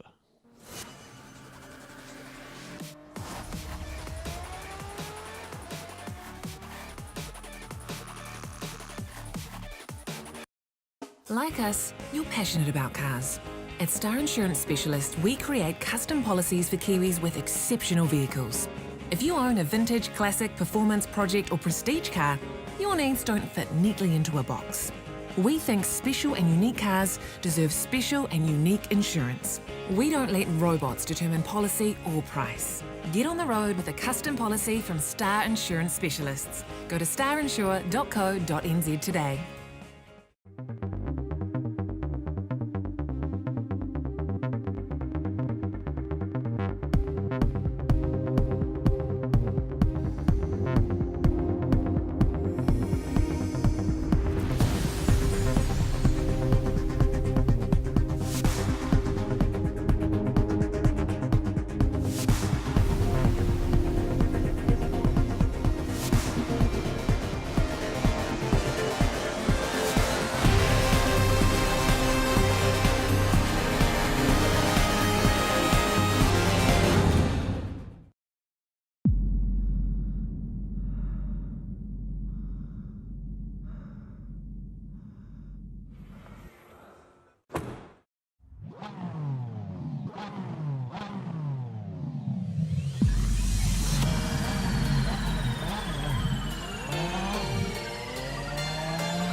Flavor, beats that move you.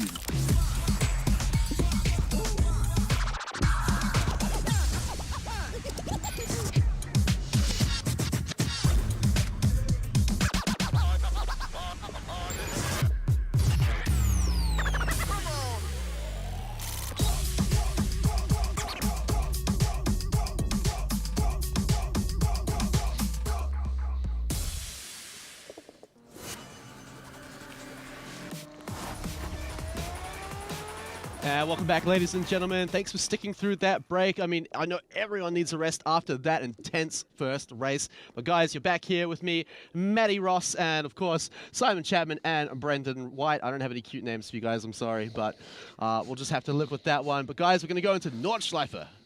Exciting stuff. Simon, yeah, that's your favorite? Yeah, crazy. Just a nutty circuit. Like there's no other way to describe the circuit. It's basically 20 kilometers of the fastest, weirdest corners, the most camber. Just look at how big this circuit is. It's huge, one of the biggest, and we're only going to do about 3 or 4 laps around this place just because it is so massive. But check out that massive straight. The blue section of the circuit is the bit that we've got to keep an eye on. I was talking to Jake Parker just a little bit earlier, and he reckons if you're leading on the last lap, you're not going to win this race. They've got to be careful in these conditions too. It's super cold. In the blizzard, with these tires, we'll see a lot of sliding, and I think we'll see these guys weaving pretty hard early on to get the temperature up. This time the weather conditions are from the start, so it's a blizzard the whole way through, so you don't have to worry about, is it going to start raining really heavily at the start of my lap? Should I have pitted a bit earlier? You know exactly what you're getting into from the start of it. Another thing to mention as well is that there won't be a qualifying lap for this, simply because the track is way too massive. So we are, I mean, that's true. It's the second longest track in the world, right? It takes 7 minutes to complete a lap around here in one of these Generator G55 GT4s. So it's not small compared to, you know, the Hockenheimring, which only took us like, what, 2 minutes to complete a lap around there? Exactly. So we will be going into it with a randomized grid, which of course we've seen before after a few race resets. And sometimes it happens. And sometimes you get people like Louis de Manila, who's sitting in pole position. And that doesn't happen quite often.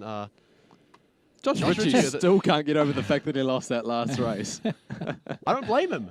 We literally called that he won the race. Well, it looked like it, didn't it? From the position that we were in, it looked like he crossed the line first, but somehow Steve McQueen just got a crazy launch out of the final corner. So here we go. We're about to go racing here at the Nürburgring Nordschleife, one of the biggest permanent circuits in the world. The elevation changes to it. It's dramatic elevation changes. Goes all the way up, all the way down. This is the longest circuit, the longest laps we've had on this championship to date. The guys are getting ready. They've got 4 pods. They're all in a room of 4. They sit side by side. They're in these amazing little setups right here at the base, live in Sky Tower. We're actually in the Sky Tower. It trips me out every time I come here for this race. So, you know, it's going to be, is it going to be Penny? Who is going to be on the grid? Moore is on the grid. Parker, Ritchie. And Moore's got pole position, and Penny is on the back. He's in P8, he's last. But look ahead, there might be a little bit of drama. It's hard to see who's actually in the lead. There's already a little bit of drama. It looks like Josh Ritchie getting a bad start from second on the road. Ethan Moore gets a really good start, but it looks like Jordan Penny down in P8. He's already languishing, and he's not made any positions up off the start, as we see one of the guys tipping a wheel off into the grass. This is a circuit which is super hard to see in these conditions. Josh Ritchie just slipping the nose up the inside of Michael Robinson, another guy who really impressed in that first race. But look at these guys. They're just going hell for leather at the moment. They don't care that there's a blizzard out on track. These guys are going for it. They're legging it. But look, Ethan Moore already, he's established a lead of a solid 10 car lengths, so a really good start for Ethan Moore, and that's what he needs if he wants to win this race. Yeah, it's going to be consistency, but further down the track, there's a long lapse, and one mistake, and that's pretty much you done, really. Unless someone else makes a mistake, you're going to be far, far away from this field. So we go chasing right now. Robert Northway sitting right next to Josh Ritchie, and he takes out Josh Ritchie. Robert Northway and Ritchie out, and he takes out... Was that Parker that got taken out at the same time? Josh Ritchie is not going to be happy about that. If we can get an in-car, you'll see he will be fuming about being taken out. Third to 7th. Robert Northway also going to be fuming about that because they were up the front. Now we've got more. Robinson, Parker, Manila, Penne. Penne drops up, and McQueen. So what a start. McQueen and Penne have a lot of work to do. They talk about how endurance racing can't win the race on the first lap, and this is a key example of it. Josh Ritchie making a crucial mistake. He's now 11 seconds back, stuck there with Robert Northway down in P8 now. You don't need to make those kind of moves so early on in the race. Josh Ritchie maybe just getting a little bit ahead of himself. One of the things that is really good about the circuit is that there are so many passing opportunities, despite it obviously being quite narrow in this game and in these conditions. There are places where you can pass, as we see Jordan Penny maybe just putting a lot of pressure there on Louis de Manila up ahead. And I think, you know, if you're Jordan, it doesn't really matter that you've started in 8th, because there's plenty of opportunities for these guys to make mistakes, especially in these conditions. And we can't even see the cars out on track. That's how heavy it is at the moment. We see Jordan Penny go side by side with Louis de Manila through this really fast section of the course. Look up ahead though. Where's the circuit? You can't see your apexes. It's super hard. It's wet and it's cold, and these guys are going to be in some of the trickiest conditions that are known to man in this race. And look at that. Penne moves up to 4th position. Now watch for McQueen. He will probably be trying to pass Manila at the moment as well. It'll be really good to see McQueen follow Penne through this field. And there you go. So McQueen now looking at the pass on our fastest Filipino. This is a fast, bendy, quick track, Simon. Now this is a famous track. Now everyone in the world knows Nürburgring, right? You've had all the famous people there, the Top Gear guys there. I guess from a perspective of these elevation changes, McQueen. But Peter, and a big crash here. Who is that? Looks like Robinson's made a mistake. he's got. Scott McQueen's got his wheel tied up with Robinson there, so that's a costly mistake there for Robinson. But yeah, as we were saying, Nürburgring, quite a significant track in terms of the scope of motor racing. I believe Jackie Stewart dubbed it the green hell because, you know, the place is green and it's like hell to drive on. So it doesn't look so green today. Yeah, well, it's definitely cold, that's for sure. So yeah, it's a tricky circuit. You know, built in 1925, it was first opened in 1927 and is some 20 kilometers long. You know, it took 3,000 people to build the circuit. Jordan Penny is doing a fantastic job at the moment to make up some positions. Passes again. Is that Parker? No, that's Manila. He's gone up into the podium positions now. So a really good start by him. And it's good to see Parker there making a good start. He's only 3 seconds behind Moore, but this is one of those circuits which allows for the margins to open up a little bit. So really good start there by Ethan Moore, a guy who didn't have a lot of confidence coming into this weekend to know that he's in P1. So Jack Parker currently 3.5 seconds behind there, and Penny just biding his time, doing a really good job there. Manila is obviously putting in a really good effort in P4 and is just holding on to the back of Jordan Penny as they're going to head into one of the more fast sections of the corners. But we can't see the circuit, so where are we? You know, I reckon Louis is going to take out Penny and grab that $50 off of him. You won't. You can see it. But Louis is he's hungry. He's practiced 3 hours a night. You know, he said, look, I've done the hard yards. I really want a result. And it's actually something I want to bring up as well, because he said that all of his practice in the first few weeks was on the wrong settings. He was driving on different settings to what was actually going on in the Sky Tower. So a little bit a mistake on his part, but now we might actually get to see the full potential of his training. We're just coming up to one of the more well-known parts of the circuit here, which is the carousel. You'll see in a moment just how much camber this corner has of it as we head into it. Just look at this. It's really important as well to stay off that high line. You've got to be on the concrete line because it's a different camber, and puddles up there apparently as well. So you've got to be on the concrete when you come through that carousel there. There's 2 carousels in this track. Another important thing is anyone can actually go on this track at any time of the day. It's actually classified as a public road. So it's kind of like Bathurst. Bathurst does that too. But in Bathurst, you can't just go in there and have an unlimited speed limit at any time of the day. Yeah. So it's an actual road there. Yeah, exactly. So this road, if you're in Germany and you want to go, you just get your card, you pay your money, and you go out. Now, there's certain sections on this racetrack that are classified as they've got speed limits, and then they're signposted on the track, and that's even when you're racing around there's speed limits, and then there's no speed limits. And the police actually treat this track like a road. So if there's a fatality on it, they close it, and often it's been closed almost weekly. It's not for fatalities. Yeah, I was going to say, you know, just Google Nürburgring crashes. For a period some of them are hilarious. They shut it down for GT3 racing because not all that long ago, Jan Mardenborough, a graduate of the GT Academy, had a big crash at the Vlugplaats. Unfortunately, a couple of spectators died in that incident, and basically GT3 racing there got cut. You weren't allowed to drive GT3 cars, but there was a lot of pressure to obviously go back there, and they've made a few safety changes to the course. So the circuit, while being that's one of the most dangerous in the world, is also taken very seriously, and the organisers there are obviously quite keen to keep the circuit safe and good for all spectators as well. Ethan Moore, it's all about Ethan Moore at the moment. He's got good time out there, 2 seconds above Parker. Parker actually doing pretty well, but Penny is hot on the chase for Parker. Now, Parker has been consistently sort of in the bottom of the pack, so the pressure's on. He's just got to keep a cool, calm, and collected head to stay up there. He doesn't have any pressure right now, but once he sees Penny in his rear vision mirror, he'll have the pressure. Now, another man who's got pressure right now is Louis Dilly, our fastest Filipino, let's just say that. He's got McQueen right behind him, and McQueen wants to get past him. That's Jordan Penny in front of him. Now, Jordan Penny hasn't been consistently really good in the wet this week, so if we can get McQueen past him, we may see that same battle going on again. Yeah, well, one of the things that I noted a little bit earlier in the weekend was that these guys have got tyre wear now. So Jordan Penny, when he was racing in the earlier rounds of the season, was just appalling. He was just 110% the entire way. It didn't really matter. But now that there's the 4 times tyre wear on, it means that he's having to worry about the tyre wear in the car. So we see Louis Diminelli is actually getting a really good slipstream on Jordan Penny, and this is what I referred to a little bit earlier as well. Simon, are we on the front straight? Yeah, now? so this is he's slipstreaming Jordan Penny back straight. This is the back straight. He's just done it, and he's got it. Oh, maybe a bit of contact. He's got to send Penny into the grass. He just got his $50. $50. No, not quite. And this is another part of the circuit which is super tricky. A quick left, a quick right, and then you've got to be hard on the brakes here. This is another good passing opportunity in case somebody makes a mistake. And we're just about to complete only lap 1 here of the Nordschleife as we turn onto the front straight. Hook left there, that's a different part of the track, isn't it? It's up, straight up over the hook, it's a shorter circuit. And that takes you to what is used for the Formula 1 Grand Prix occasionally. Right. We haven't been there for a few years, but yeah, that's the Grand Prix circuit as they call it. But this is the Nordschleife, the original Nordschleife. There we go.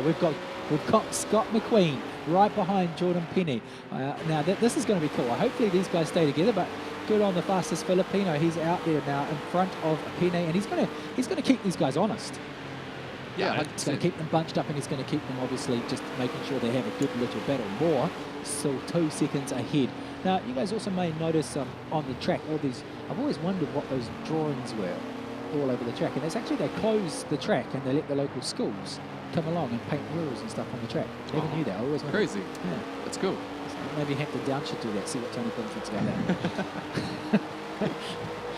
What do you reckon? Should we paint the Dipper and draw some Yeah, we murals see it a of bit, Jordan guys, Penny's it's face just- on there or something? Yeah. Well, exactly. Smiley face for fun. Thumbs up. I don't know. The series isn't over yet. He's not the champion. He's still at the front of the leaderboard. But I mean, after these, the last race and then this one, I feel like he may be getting a bit of a shake-up in the leaderboard. It looks like Scott McQueen's got a really good run here on Jordan Penny. The 3 of them are super close together. Maybe only about 5 car lengths between all 3 of these guys running in 3rd, 4th and 5th respectively. McQueen, obviously after taking that race 1 win, will be pushing to get another 25 points to his name. 26 points if he can get the fastest lap. And it looks like Penny just not handling these conditions as well as the dry stuff which we've seen in rounds past. And it looks like McQueen is going to get a really good run here. This is another good passing opportunity as long as you get that draft. So this is the elevation we talk about too. I think the difference between the highest and the lowest point is about 300 meters. Wow. 300 meters. Yeah, man. Crazy track fact, right? Oh, slipping and sideways there by Louis de Manila. That's a very, very quick track. Now, we're obviously on lap 2, so they're long laps as well. Scott McQueen right behind Jordan Penny there, but what conditions? Well, the conditions are super hard, and one of the things that these guys have got to be careful of too is tyre wear. Like we talk about tyre wear and how it's not really been a part of the series in rounds past, but for this race in particular, because there are, by the end of this race, close to 1,000 times you've turned the wheel, tyre wear is a massive issue for these guys. Right. I've talked to Jake Parker before, and he said, by the end of this race, your tyres are gone. Right. You know, these guys will get to the final quarter and they'll be basically like an elephant on marbles. They won't be able to get through the corners as well as they did at the start of this Now, race. you mentioned something else that Jake Parker said about the final straight of your leading. Yeah, so we saw that a little bit earlier there too with Jordan Penny on Louis de Manila. Well, sorry, the other way around, I should say. Right. Louis getting a really good slipstream on Jordan Penny. So the margins between 1st and 5th at the moment are starting to narrow a little bit. We're seeing only 2 seconds between 1st and 2nd and only 4 seconds backwards of them. So I think if we can see perhaps Parker get to the rear of Moore, we might see a really good change. You can see them in the rear vision, so it's not a huge gap as McQueen takes a look and Parker takes a look. It's a good little battle going on here. Definitely the battles of the championship so far here live from SkyTech LPO. He gives him a little love tap and he says, I'm here, dude, and I'm battling you. But as they get closer to Parker, we're going to see a 4-way battle there because Parker will slow down Manila, and that's going to create a good little race. Right now, Ethan Moore's got clean air, but slight little mistake from Ethan, and then that'll be a really good race too. If you're Moore though, because you're out in clear air and you're unchallenged, you're probably able to conserve the tyre a little bit more. But obviously, with him being out front, he doesn't have a marker in terms of the guys either ahead of him or behind him, so he might be really working those tyres and overworking them to the point where when it gets to the final lap, we'll have nothing left in that tyre. So these guys have all got to be really careful as we see the 3rd through 5th are having an absolute ding-dong battle as we head through one of the final sectors of this circuit, this long straight that they're going to head down. Let's see who's going to get the slipstream. Can McQueen maybe capitalise on an error between Louis de Manila and Penny? Penny is right on the back of Manila for P3 at the moment just to get onto that podium position. Penny gets a little bit loose now, and that's allowing Scott McQueen to get right onto the rear wing of Jordan Penny in P4, and it looks like just up ahead of them is Jake Parker. This circuit is proving to be absolutely fantastic for some of these battles. So we're going to head into one of the more tighter parts of the circuit as we head towards one of those carousels we talk about. Scott McQueen trying to take the advantage. We've only got a lap and a half here remaining at the Nordschleife, and Scott McQueen, he'll be wanting to get that 2nd win here. Comes That's, Carousel, Scott McQueen takes a lower line, but doesn't quite get it. All of them on that line, and they're very consistent. You've got to give it to these guys as they've progressed. They're becoming really consistent, good drivers.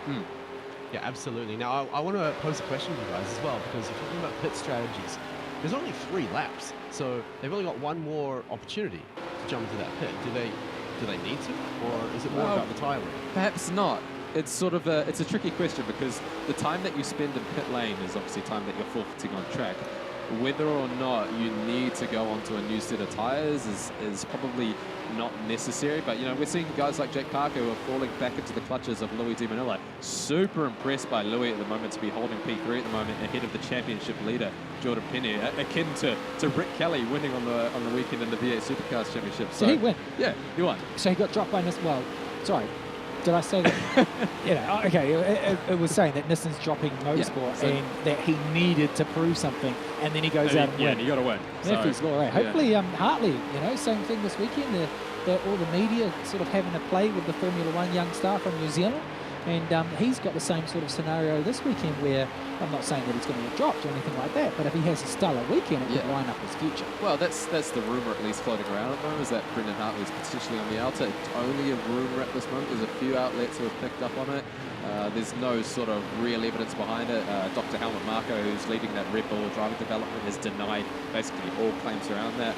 But to be fair, he said a lot of stuff beforehand. So, where there's smoke, there's fire, but we could just be seeing fog at the moment. So who knows? But we're currently on track City with tonight, Scott McQueen.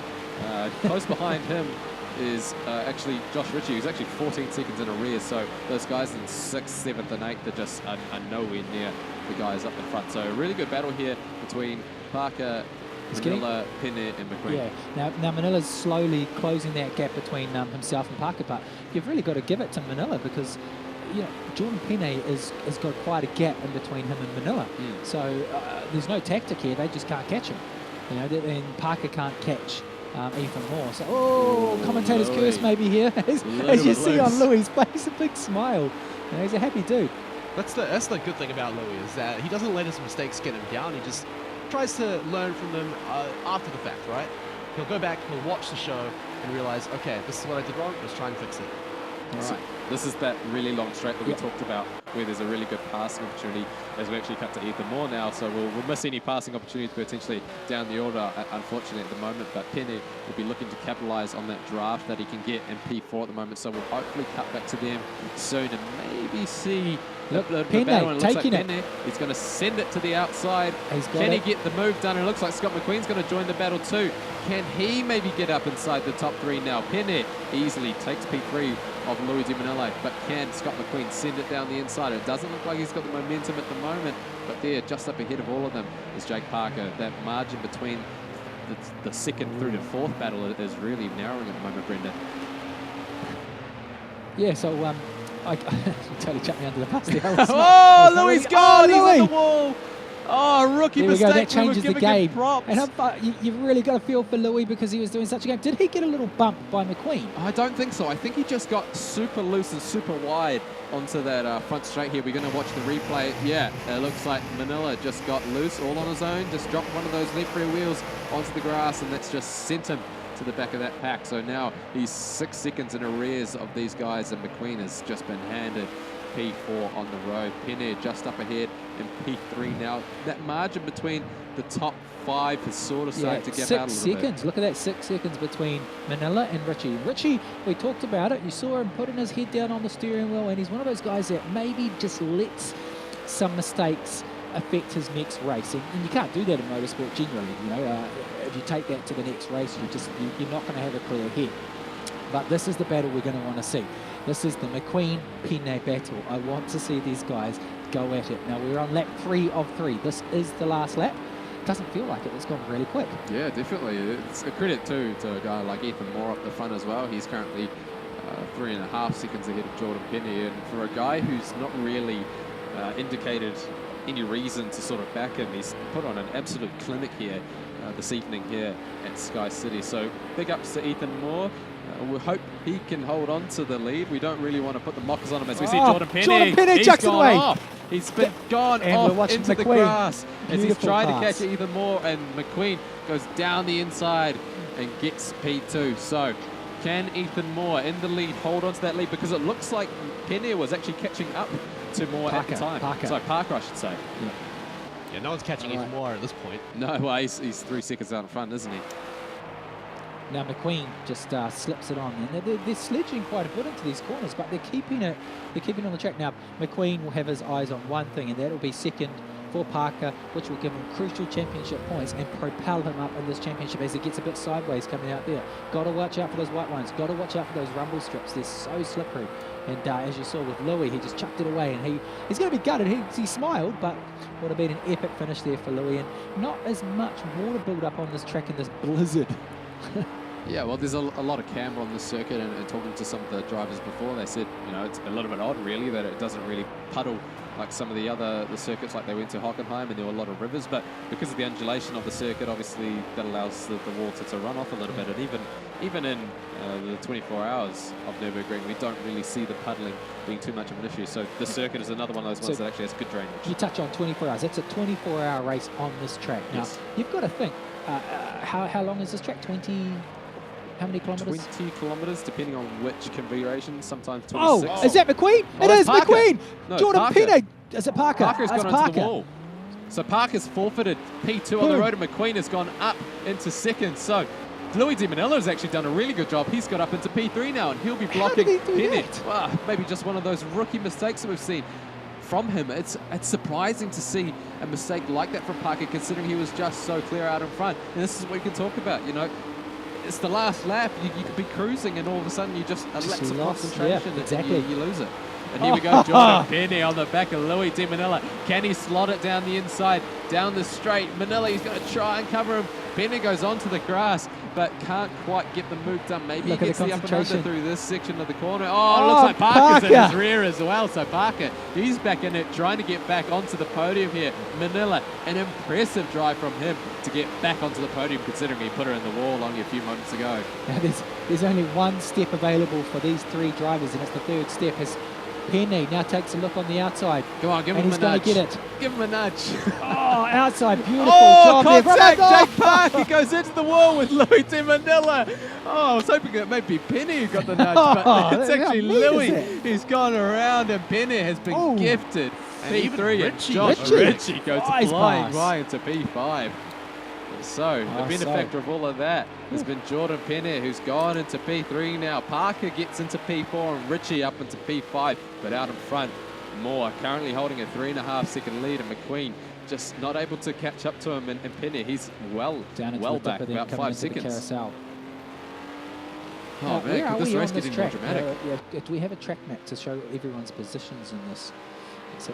We do. I'll bring it up for you right now. There we go. There you go. Magic. So that's really weird. Besides Robert Northway, we're not really bunched out on the circuit. Even more, just getting a little bit wide there on the grass. So you don't want to be dropping wheels onto the grass, especially in these conditions as we go on board with the current race leader. He's doing a fantastic job. It's only 3 laps because the circuit is so long. Currently, Scott McQueen behind in P2. Just 3.5 seconds behind. So let's stay on board here with Ethan Moore. He's done a fantastic job. Really been a standout drive from Ethan. We've not seen a performance like this from him all season, so credit to him. And it's our featured racer as well, right? If there's any race to win, you want to do it on that night where you're the one being shown off as well. I mean, for sure. Unfortunately, it's the opposite for Robert Northway, sitting down there in P8. But Ethan Moore should be absolutely chuffed with himself right now. He's sitting in first, and he's not by any means bad at the hot lap situation that he's essentially in right now. I mean, people are pretty far behind him. He's just cruising along, has to worry about his tire wear, and he's won qualifying before, got that pole position, so his hot lap skills are good. And I remember he said Nordschleife is his track. All right. Definitely, and we're going to head into the final sector now. I'm just keeping an eye on those sector splits up the top there. McQueen just 3.6 seconds back. He closed the margin a little bit for a second there. They're about 2 seconds apart. heart, but it doesn't look like McQueen is able to get onto the rear of Ethan Moore. Ethan Moore, his delta down 1.7 seconds, so it looks like he's slowing down on this final lap here. Maybe a couple of mistakes are starting to creep in, losing concentration. This is a circuit that requires a lot of practice to master every single corner. So we'll go outside now and let's see if Ethan Moore can hold on to that gap now down to 2.3 seconds. Can Scott McQueen catch up as they're about to head onto the home straight? Is he even close enough to take advantage of that slipstream when you get into the straight? I mean, he has to catch up. It's 2 seconds, you know, 2 seconds is a substantial margin, and by the time you get onto that straight, it's too big of a margin. You sort of need to be around sort of that 1 second mark as we go outside. Josh Ritchie here, just chasing Jake Parker for P4 at the moment. Josh Ritchie will be a little bit frustrated that he hasn't been able to get the performance that perhaps he's had in previous rounds, but it looks like Moore out in front now. 2.5 seconds in the lead ahead of McQueen, so I don't think that slipstream is even going to be coming into play now. All right, where's Jordan Penny behind him, quite far back there again, so Ethan Moore. It was all about Ethan Moore from the start to the finish, and McQueen. What amazing 2 races from Scott McQueen. The guy who's had the game only 3 weeks. You know, you've got to give it to him. He's definitely the player of this round. That said, though, I want to give props again to Ethan Moore just for the fact that he said Nordschleifer is his favorite track. He wants to go into it and prove to everyone, and he has done that so far. It's going to take 1 slip up to fall behind for that, but right now he's primed for that first place finish. So here we go. We're going to head onto the home stretch now, and it looks like Scott McQueen just pushing a little bit too hard, trying to catch the lead. The margin got down to a second, but it's going to be Ethan Moore who's going to take the checkered flag here at the Nordschleife to win here in race 2 of the German Tour. McQueen slots in behind, just a second behind ultimately, and Jordan Penny will take P3. Josh Ritchie down in P4, and it looks like Jack Parker is going to round out the top 5 potentially. No, it looks like Robinson, maybe a change for position there late in the race there. So we'll see what the final result is any second now, and it looks like Josh Ritchie, you know, he looks really disappointed with himself. He's not happy. He did actually overtake Parker right at the end, so he did sneak in that P4, but you're right, he just looks disappointed, and I can't really blame him. It's been a less than average performance for what we normally expect of Josh Ritchie. He's consistently second, and he did pull that out in the first track for sure, back on Hockenheim, but on Nordschleife here, it's just been not as much as we normally expect for him. Yeah, I think I say it every week, and it's practice is key. And these guys who have been doing 2 to 3 hours a night have shone through tonight on these races. You know, my favourite definitely is that, you know, that Ritchie, the Manila, you know, during that race, and how Manila just held it and they held them back. And if he hadn't had that crash, we could have seen something great from that Filipino, but unfortunately it wasn't meant to be. Yeah, well, we can check out the leaderboard to see how all of these championship points will be divvied out. So, of course, we saw Ethan Moore come in that pole position. Scott McQueen, Jordan Penny in the 2nd and 3rd. Josh Ritchie with the disappointing but still respectable 4th place. Jake Parker will round out top 5 with Michael Robinson in P6. Louis De Manila, unfortunately, dropping to P7, having been in that final podium position. And Robert Northway, a really disappointing result for him. 2 8th place finishes over this weekend, and that will no doubt drop him out of the top 3. So, I don't know, you know, if you're Robert, what's the problem with this weekend? It hasn't worked for him. It could just be the weather, right? He didn't do fantastically last week. I mean, he did win one of the races. Yes. Actually, he did do pretty well there. But the weather today has been very rough. These have been very different tracks, like you've been saying. And again, the biggest thing that he says when he comes in is that it's just a different setup. It feels different, and maybe it's just a case of he was feeling that a little more today, and those mistakes really punish you in these tracks, and specifically this weather. Now, we do have one of the races on standby to see how he's feeling after that race. I'm here with Ethan Moore. It's your first win. How does it feel to get on top of that podium? You have no idea how it feels right now. I'm completely ecstatic over my win. Awesome, and it was a super tough race in that ridiculous weather. We couldn't even see any of the races up there. It was so white. How did you handle that pressure? Just used my track knowledge and just kept my cool, focused on myself. Awesome, and as we head past the midpoint of the competition, are we going to be able to see you on the podium again, you know, taking those top spots? I certainly hope so. I just got to keep practicing. Awesome, thanks a lot, and congratulations on the work, mate. All right, guys. Well, there you have it. He's feeling pretty confident after that. Wants to break into that pole position. Well, not pole position, but the podium position in that leaderboard. And we'll get a look at the leaderboard points in a second. But I'm definitely going to see it being shaken up quite a lot. I mean, Robert Northway, 2 8th place finishes. Scott McQueen shooting up there. Even Louis doing better than he did in the first few weeks. So I am expecting a big change, probably the biggest change of the entire season. Well, you've got 8 races left, you know, and the championship points right now, you're definitely going to see Pene have a little drop. But, you know, the fastest lap, that's going to come up. But you've really, Pene, if he keeps this up and he keeps this momentum going downwards, people start jumping up. It's going to be a good championship fight. And, you know, we all like that underdog. We want to see someone come up. So, and it creates a good championship and a tight championship. But that's what you really want to see at the tail end. With the last 2 races, you want to see it to come down to the last races. And the tyre wear, that's something that probably Robert Northway didn't factor in. You know, a lot of those different changing elements are leaving these guys that were at the top moving down. So it's going to be good to see next week who really propels again. All right, and we actually do have confirmation that Scott McQueen once more taking out that Star Insurance Specialist fastest lap of the race, swift 8 minutes and 1 second to take that one out. So again, earning himself an extra championship point for there.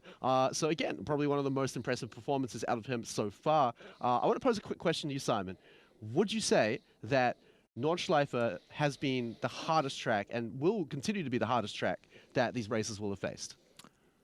To an extent. I think each track has its different characteristics and is obviously going to have different challenges depending on where you go. You know, we can go to somewhere like Dubai and, you know, the circuit can be super hot and that poses a problem in terms of tyre wear and how hot these tyres get up to temperature. I think in terms of the scope of the circuit and that the length of it being so long, that's a massive challenge for these guys that they've not encountered before. So I think, you know, like you say, for a guy like Robert Northway, not used to the tyre wear and the tyre wear being so aggressive as well, you know, we've got it set to 4 times. That's a massive challenge that these guys have never faced before. And I think, you know, watching for the final few rounds, it'll be interesting when we actually get to the dry, because when they get onto the hotter circuits, that could be when it really starts to play out and these guys start slipping and sliding and have to really manage their tires.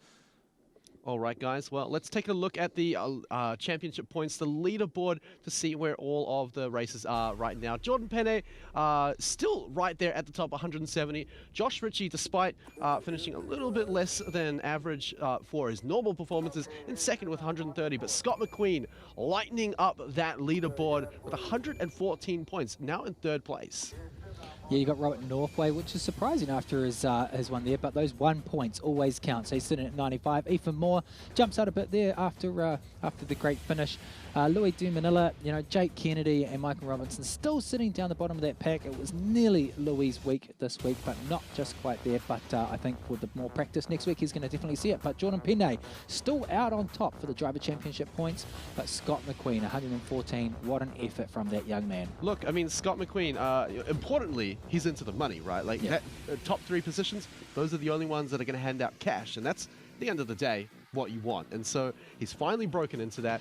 Poor Robert Northway is going to have to work a little bit harder for next week to break back into that top 3, but you can even see the gap between 3rd and 4th. It was close last week, but now the gap has widened. And Scott McQueen as well, those 2 extra points he's earned today for the Star Insurance fastest laps is going to make that gap even bigger. So I think Scott McQueen, by the way, called it MVP for tonight. Just impressive performances so far, but big honorable mention to Ethan Moore as well for pulling out first in Nordschleife. Yep, definitely.